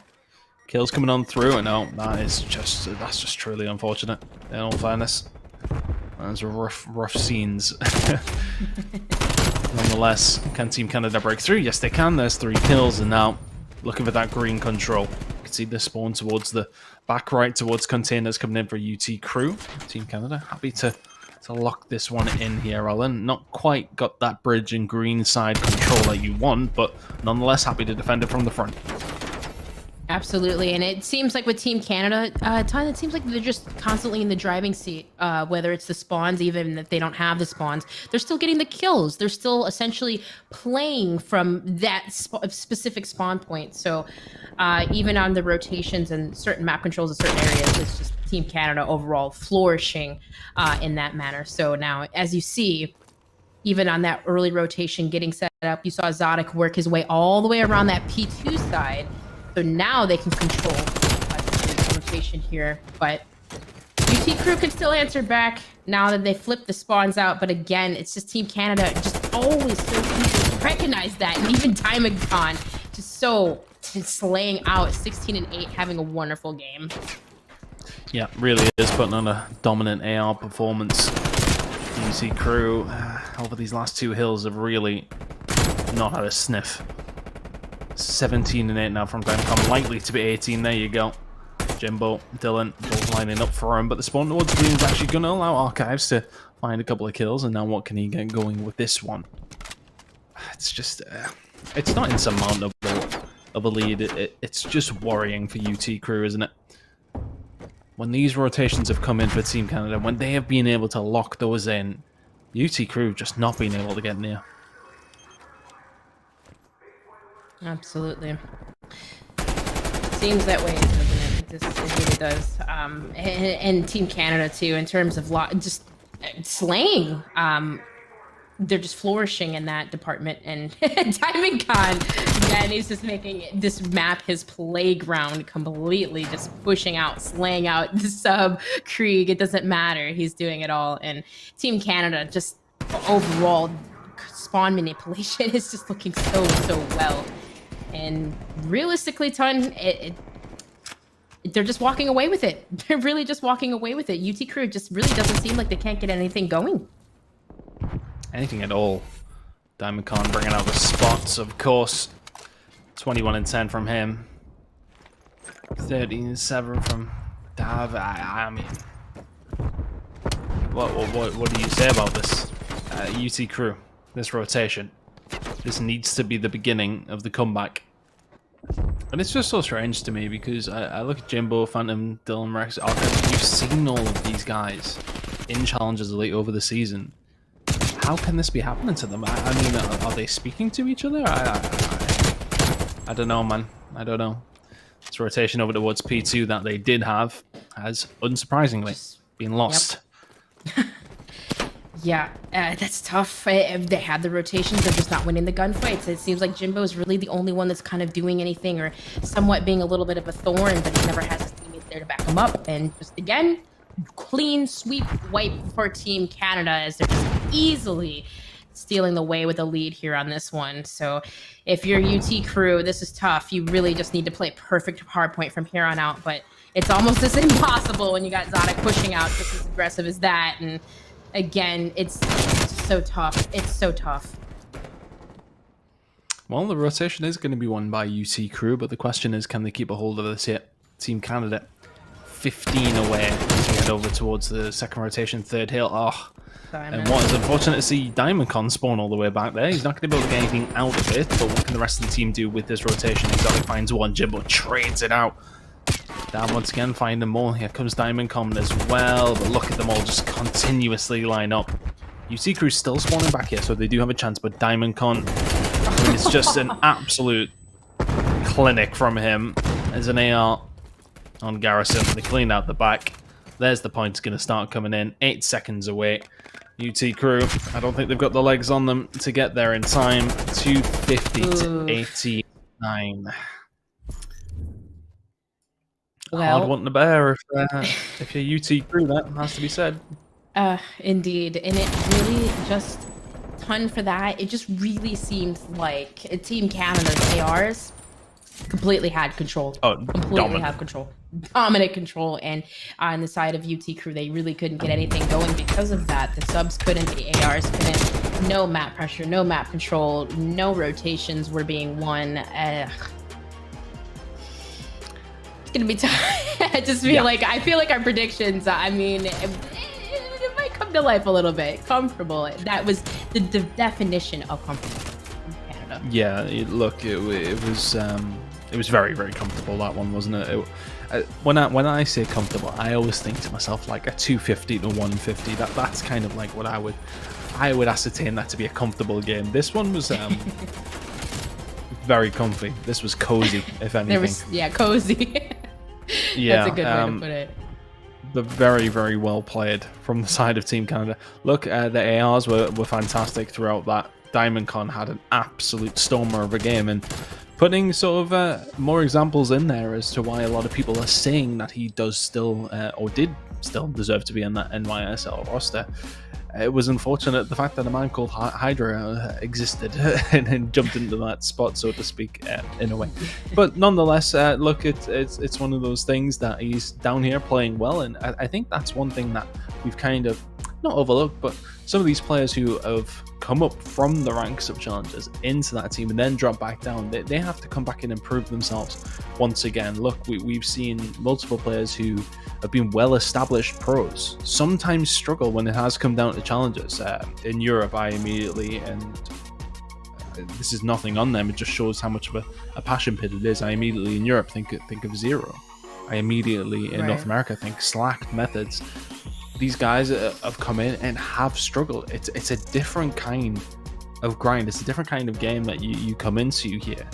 People are going to be loading in against Methods. People are going to be loading in against Diamondcon. People are going to be loading in against Zero, Slack, etc., and thinking, right, we need to beat these guys. This is our opportunity to show that we're better. We deserve those spots. So there's always somebody after your head, and it has been very, very difficult for some of them to drop on through. Right now, for Diamondcon, that hasn't been difficult. A very good performance in mount number 1 from him. Standoff now coming up in just a second as well before we head over towards Raid. And well, I'd hazard a guess that we don't see Apocalypse at Moscow at this rate. Team Canada with a very, very dominant 1-0 lead here. And Standoff sort of favors a little bit of an aggression, a little bit of a positive push, and I feel as if we'll probably see that out of Team Canada, because that was just one of those games that gives you that confidence to have that momentum to head into game number 2 and win it. Absolutely. And just from Team Canada, like you said, aggression, they were showing a lot of that. And it didn't matter in terms of hardpoint if they were playing from the front of the hill or the back, they were able to capitalize on those key moments. So just going into this search and destroy, just from how smart that they're playing their hardpoint, I definitely expect to see that here. And I feel like in a dominant fashion, I feel like they're going to take it as well here. Yep, it really wouldn't surprise me, but we are loading into map number 2 now in this series. Which way is it going to go? Standoff now coming up. Can UT Crew somehow, some way, turn this one around? That's what we want to see. See if we can get a competitive game on the go. Archives, Jimbo, head down straight towards the side. Diamondcon, I think he might have stuck Jimbo there actually. Put some damage in on Archives as well. So survival mode now initiated outside of Hotel. Trying to rotate and find the right route through. And that's just it. What's the right route? They need to essentially try to find for a pick. Already losing, Jimbo on right away. So trying to playing for that pick as they know where Dave is now at the tank area. So again, that bomb is going to slowly inch its way towards A, but still 3 members of Team Canada are stacked up there. And UT Crew doesn't know that, but the gunfight's going to come in. Zodic able to get taken down. He takes down Archives, but he gets traded out. So now left in a 3 versus 1. This is going to be very tough if you're Phantoms here with the bomb down. 25 seconds left on the clock. Ton, almost impossible already. This is a difficult one. Let's see if you can pull anything off here. Phantoms, if you can get rid of one, this is where it becomes difficult. And get stuck in a corner, and it is an issue if you can't get rid of one of the players behind Tractor. The thing is, if he finds that kill and then gets himself behind Tractor, it's on. It's just unfortunate time, and Royalty plays it correctly. Finds the kill. Nicely done. Definitely hard too, of course, when members of Team Canada are always in those trading positions. So even if Phantoms managed to get that kill, he still essentially had teammate Diamondcon Dave just to worry about, even to be, he was gonna get picked up. So it's just such a tough situation to be in. So now entering back already on the aggressive side, you see UT Crew able to get that kill onto Royalty. Dylan Rex able to take him out. So now Jimbo might be able to work a flank here. 2 members of Team Canada get the kill onto Diamondcon, and now Team Canada know exactly where they are now, kind of split. Zodic left alive in that bottom brown area. Kind of a fast round from UT Crew. Already the aggression coming in. So that was much better. Exactly, just like you said from them. And that's the aggression kind of that we need to answer back. That's the aggression that we need to see. And that's the aggression I expect to see. When a team is maybe a little bit tilted, a little bit annoyed at how things are going, you do often see the aggression come out. That time around, it does indeed pay off. Nicely done, Jumbo, closing that out. 1 apiece now, and it's a map you can get aggressive on. So if that's the play, it could indeed work.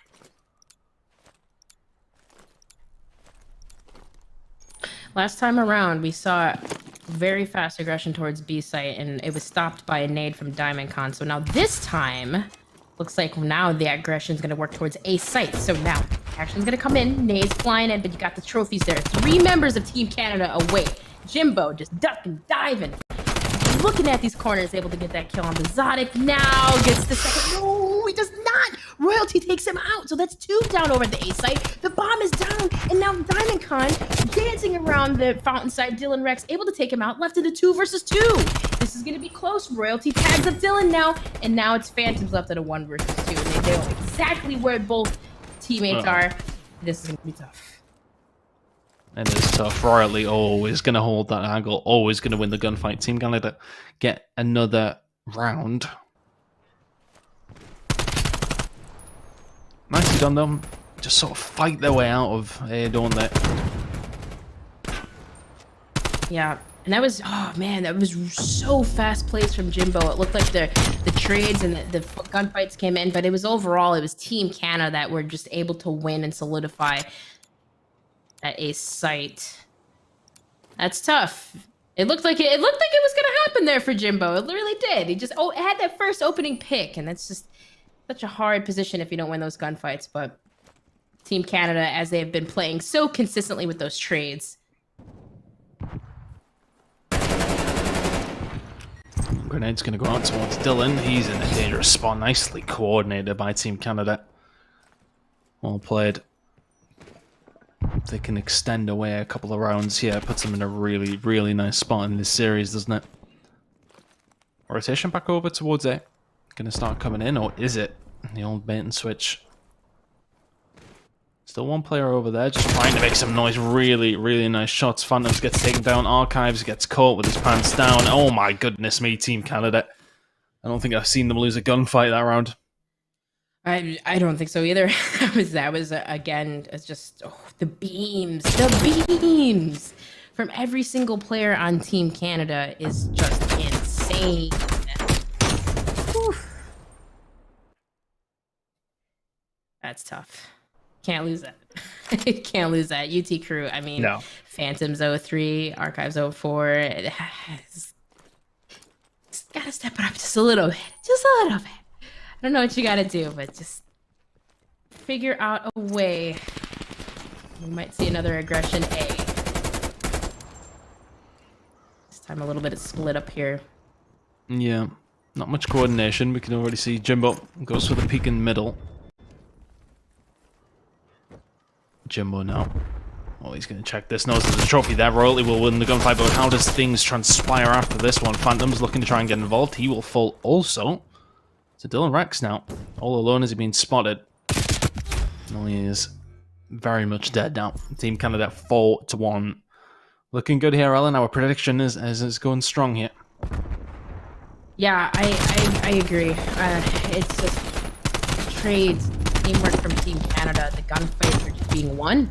If you're UT Crew, I don't know. What do you do? Play a little bit more coordinated. It just seems like there's no team coordination. I'm not sure exactly what happened there, but you see Jimbo's kind of pushing in, getting that, essentially trying to opening break just to try to slide in and be aggressive. But I don't know, is his team, what's happening there? Is it the communication or his teammates not getting the trades? Well, obviously that's happening, but I don't know. I don't know what you do. You got to tighten up.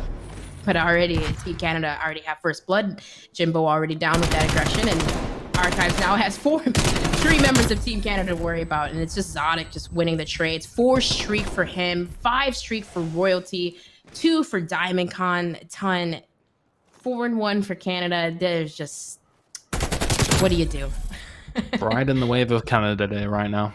That's what they're doing. Exactly. Well, Royalty will get this bomb down. It's a 3v2 defense. Now I'm going to come through for Team Canada.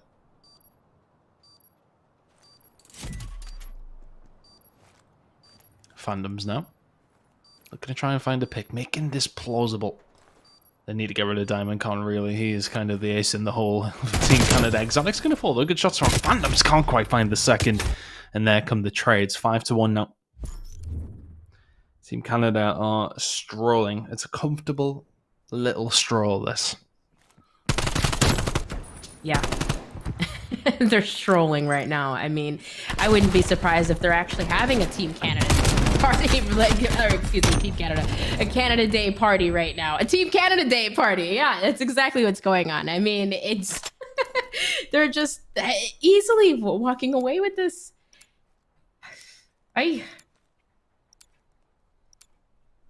6 streak for Royalty still. He has yet to, I mean, does he have streaks at this point? I mean, it's easy to solidify this fast push here. But again, UT Crew, they're just going to go on for it again, and they get shut down. When will they learn, ton? That's happened like 3 times now, have you seen? Aggressively push into A and just get shut down. I mean, I don't even know if they care at this point. Phantoms left in a 1 versus 4. I mean, all members of Team Canada chasing him down. That's it. Comfortable win, 6-1 fashion for them. As comfy as me in my bed in probably about 10 minutes if this series keeps going the same way as it has been. My goodness me. This is just so dominant from Team Canada, and I really don't see any other way apart from this being a Team Canada win. At this rate, this is just I don't really know what to say at this point. It's very difficult to sort of see UT Crew come back into it because of the example of gameplay we've had from them over the past 3 maps. Obviously, we've seen them previously in the other series as well. This is, I mean, look, let's be fair. Team Canada are playing this one really, really well. The ARs are dominant. They're just finding the situations they put themselves in to be favorable every single time, but UT Crew are making it easy for them. I agree. It's just, oh, I don't really know what to say either. I mean, UT Crew, you lose 2 really, really strong players, but I mean, essentially, did they have to requalify if they placed 6th last time? I thought they did have to requalify. Did they not? I just, because I thought is it top 4 that qualifies? They finished top 4, yeah. So they did they? I thought it have was to requalify. For some reason was slacked in them. I just thought it was. I thought they got 6th. I don't know why. I was just saying, like, well, if they did, let's just say realistically, like, what happened?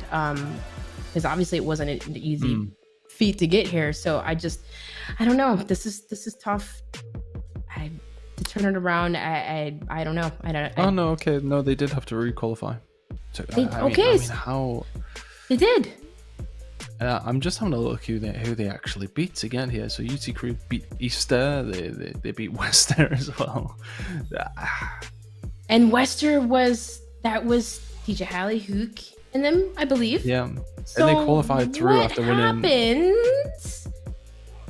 between then and now? It's just mind blown. Not a single. Absolutely crazy to me. Wow. Yeah. Okay. So they must have had to requalify just due to the fact that some players left. That must have been the case. Sorry. I mean, nonetheless, look, we're heading into game number 3. We can question around their qualification, etc., etc. But at this moment in time, they it's not looking good for the Melon. That's right. No. That's why I ask, because if they did beat essentially really crazy teams to get here, because we know the qualifiers are like essentially harder, I feel like, than this. But if they did beat some crazy teams, who did they beat, or how did they essentially what happened? But starting off electric here already on the 8 point. UT Crew looking to turn this around. Will we see a reverse sweep? That's going to be the question, but already off a good start and a tick on A. Make that, hopefully, we're going to get close to 2. Not a bad start for UT Crew. Yeah, much better. Keep this going, Archives. I think even Jimbo have kind of been the stand. I mean, look, Phantoms has had his moments as well, but they just haven't had enough of those moments, and Diamondcon's able to wipe them. Dylan Rex is dead, though. Much better from UT Crew. Bit of a 2-pronged attack going on here. Both sides getting some form of concentration from the attacking side. Davnok is going to fall though in Archives. Oh, well, that's actually not ideal at all for Team Canada, and progress being made at both sides here, Ellen. Yep. But as you say that, Diamondcon again cleared off that A site that happened twice now. But UT Crew, this will be definitely a good position if they capture B, because obviously it's a lot harder to cap B, much easier to capture A. But now they did manage to secure B. Now get that 2 minutes to capture A, in a very good spot to do so. So Team Canada, only their backs against the wall, have 1 tick that they're going to have to defend for 2 minutes. Can they do it? We've seen it done before, of course, but they have to play perfect.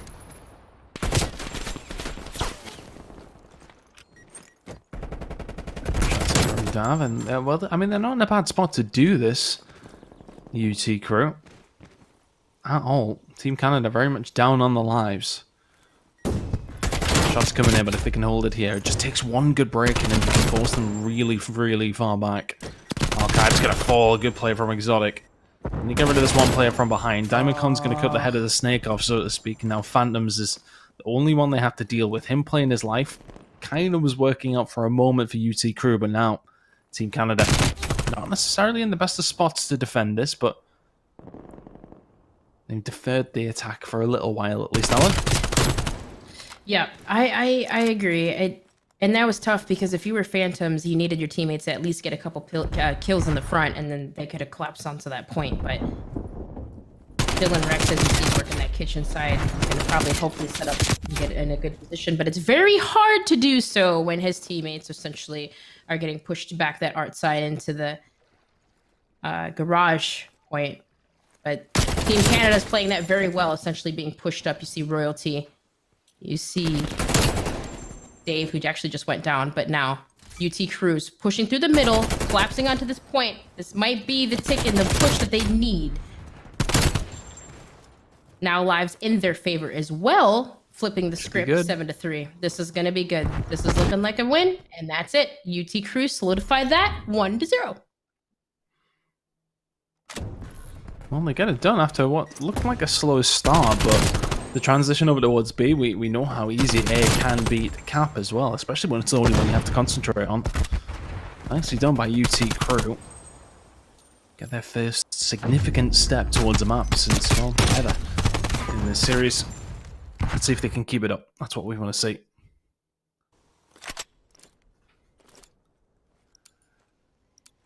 Yeah, kind of a surprising game from Royalty. As we have the spotlight on him, I just noticed that. I was like, whoa, wait, what? 3-10. I'm gonna keep him noting that because I guarantee you he's gonna flip the script right here. Already aggressive A push. You already know it. Team Canada set up, and then you have Diamond Con sitting pretty, waiting for the flank. Able to take off Archives, but he gets taken out by Jimbo. So now it's gonna be tick of progress at A. Exotic doing a fantastic job holding down that laundry side. Now able to do so, essentially going to push forward. He's got to expect that. He's going to expect that angle is going to be pushed. And now is this going to be an opportunity for UT Crew? Not quite. Archives on the flank. Couldn't get it going. And now Jimbo knows they're going to split a little bit of their resources over towards B, thinking A is in the bag. It is in the bag. And now Team Canada 3 down. Making this push. Archives just trying his best to survive here for UT Crew. Inside of money. Team Canada seem to be getting the job done in and around Tiki. They win the gunfights over towards Kitchen as well. Jimbo, the last one in there. See what he can cook up, but Dav once again finding these AR shots. Oh, he's a little bit unfortunate with that timing, but Team Canada still on top here, Ellen. Yep, and it's really those opening. I feel like the Team Canada subs. Exotic, Royalty really shined out this game. Royalty, keep in mind, I said he was 3-10. He's 8-13 now. But Dylan Rex, huge 2-piece. Can he get the third? No. Exotic able to just sneak away there in that corner. That's such a key corner. I feel like underneath money window, able to get the kill onto Dylan Rex and secure the point. So now tied up 1-1. That's definitely a more comfortable round for Team Canada. And like I said, Royalty, I mean, he was 3-10. He really stepped it up that round. Subs, I feel like, for that round really did.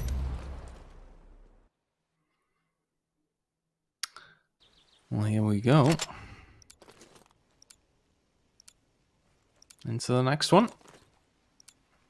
Can Team Canada keep this up? The defensive hold this time, UT Crew, though, looking for a way back into this series. Is this going to be simple for Team Canada now? If they can hold on to B, they should be able to find the defensive rounds, but Archives is going to open it up here for UT Crew. A tick already coming in. Yeah, and I like this. Jimbo's essentially, well, never mind. I was going to say he was trying to set up and get set up for that B point, but already able to recognize that, and you see Exotic kind of playing aggressively, getting it behind on the pinch, and he takes down Phantoms, so now it's the third, but Jimbo able to shut that down. Tick of progress still going at A, but you're going to see hopefully members of UT Crew as they work over that pool side, but Team Canada able to recognize that. Secure mid, secure pool. Give it up, right? Essentially, it's easier to hold B than an A. So last time around, it was A they had to hold, but now this time is B. This one might be a little bit more doable.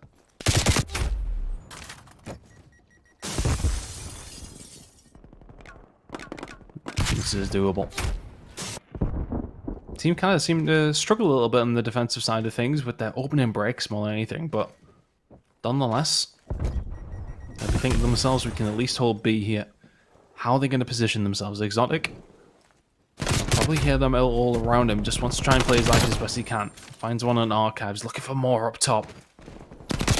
Shot's going to come in, just trying to survive. Jimbo should surely be able to be taken out. Dylan Rex, oh my god, the spin around from Exotic.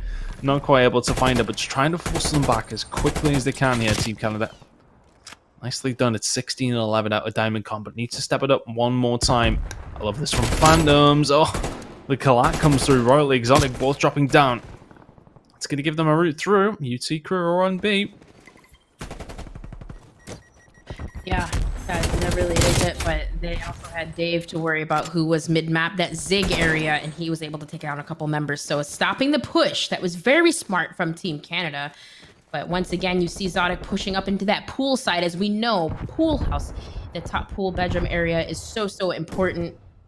You can catch the players on the pinch. And again, you have 2 coming in. And there he is, Zodic, able to take down Dylan Rex. 1 more to worry about. Excuse me, 2 more, essentially. You got Archives in that money area roaming around, essentially trying to be a nuisance and solidify spawn traps. So splits from both ends, but ultimately looks like Team Canada still somewhat has a little bit of control, just because of the fact that they still have the pool house area still being a nuisance, as you see Royalty pushing up. And once again, by somebody pushing up that poolside area a ton, you get that back basketball spawn. It just makes it so scrappy as well, doesn't it? It really has felt like a very kind of a bit of a messy round, this one. Nobody able to establish any sort of good, solid defensive or attacking control. Ultimately, it's going to result in a win for the defensive side. Team Canada are going to go 2-1 up here in this control. Very well played.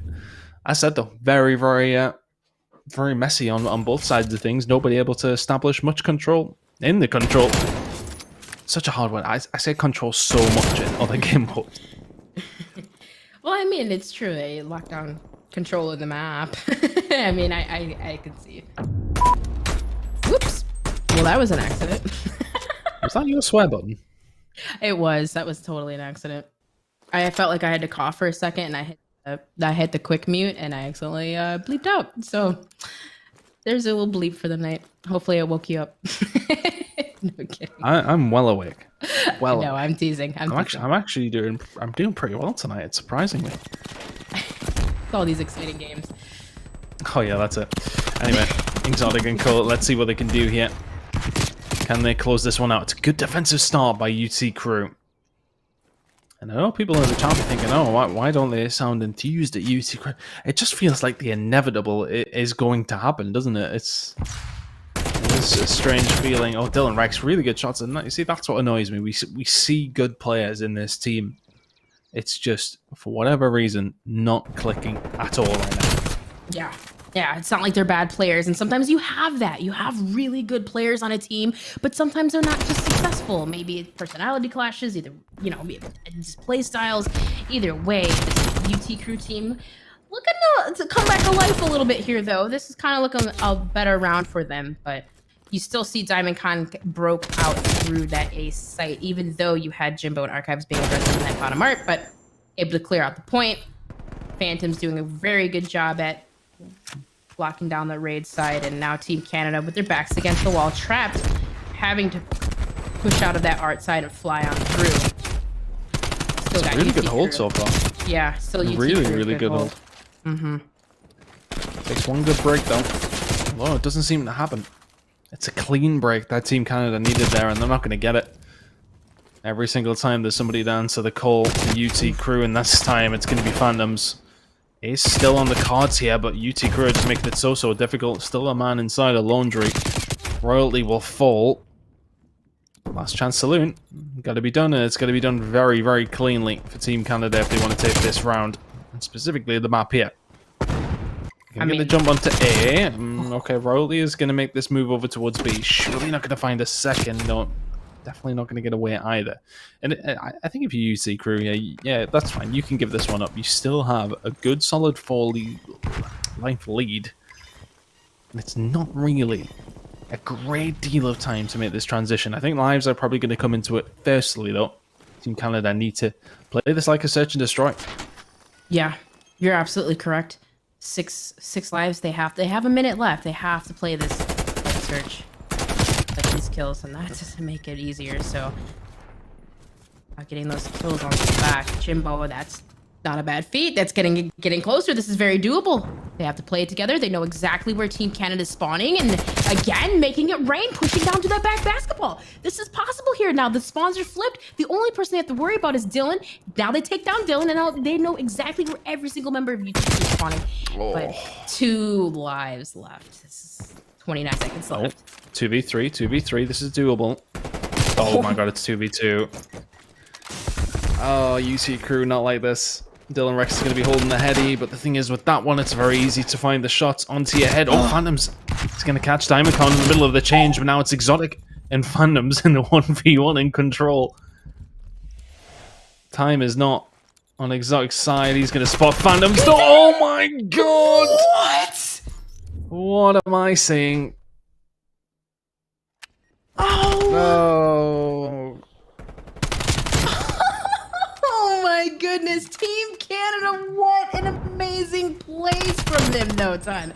Like, you can't count them out. That was Look insane. at that.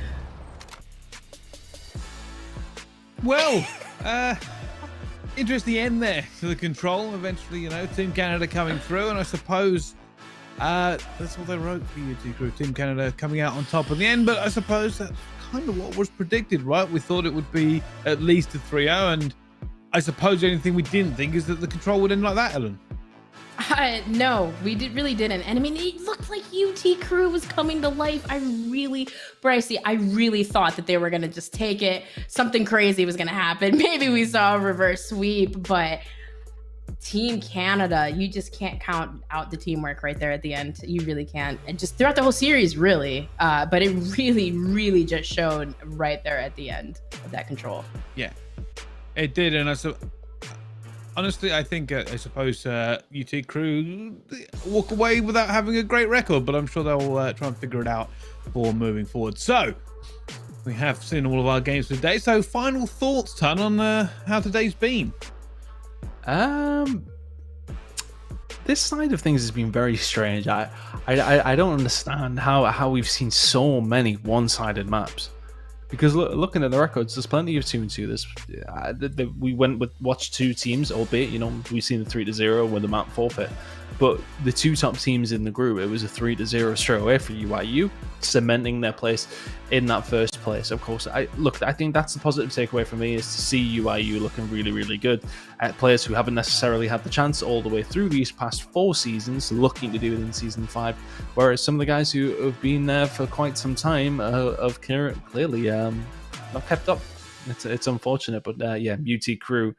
I mean, you would say about the drawing board, but I think you need to go further back than that at this point. All right, well, there's an interesting last final thoughts from there. And I suppose, Ellen, do you want any final thoughts yourself? Maybe some positive ones would be better. Yeah, sure. I can throw in some positive ones. Well, I will say the European stage, just earlier, those games were absolutely crazy. NA, it was just a little bit surprising. But I'm really surprised, or really happy, not surprised, really happy for Team Canada. And UIU, I really wasn't expecting that game the way that it happened, but I'm glad that, I'm happy for them. And I heard that, I think they just dominated, I believe that's, I'm sorry, they Jabberwockies. So continuing that dominance, good for them. And I'm excited to see tomorrow's games. Yeah, me too. I am very excited for tomorrow's games, and I've had a pretty good time today. Obviously, the 2 regions very, very different all the way through. I kind of regret also switching my party lights to a different setting for that last segment. That was a little bit more flashy than I thought it would actually be, but never mind. Of course, it has been wonderful. Europe was close games all the way through, as that region does heat up a little bit. North America, a little of one-sided games, but still very tight in the middle bracket. Join us tomorrow for even more here on Call of Duty Challenge Elite. Thank you all so much for watching, and we'll see you next time.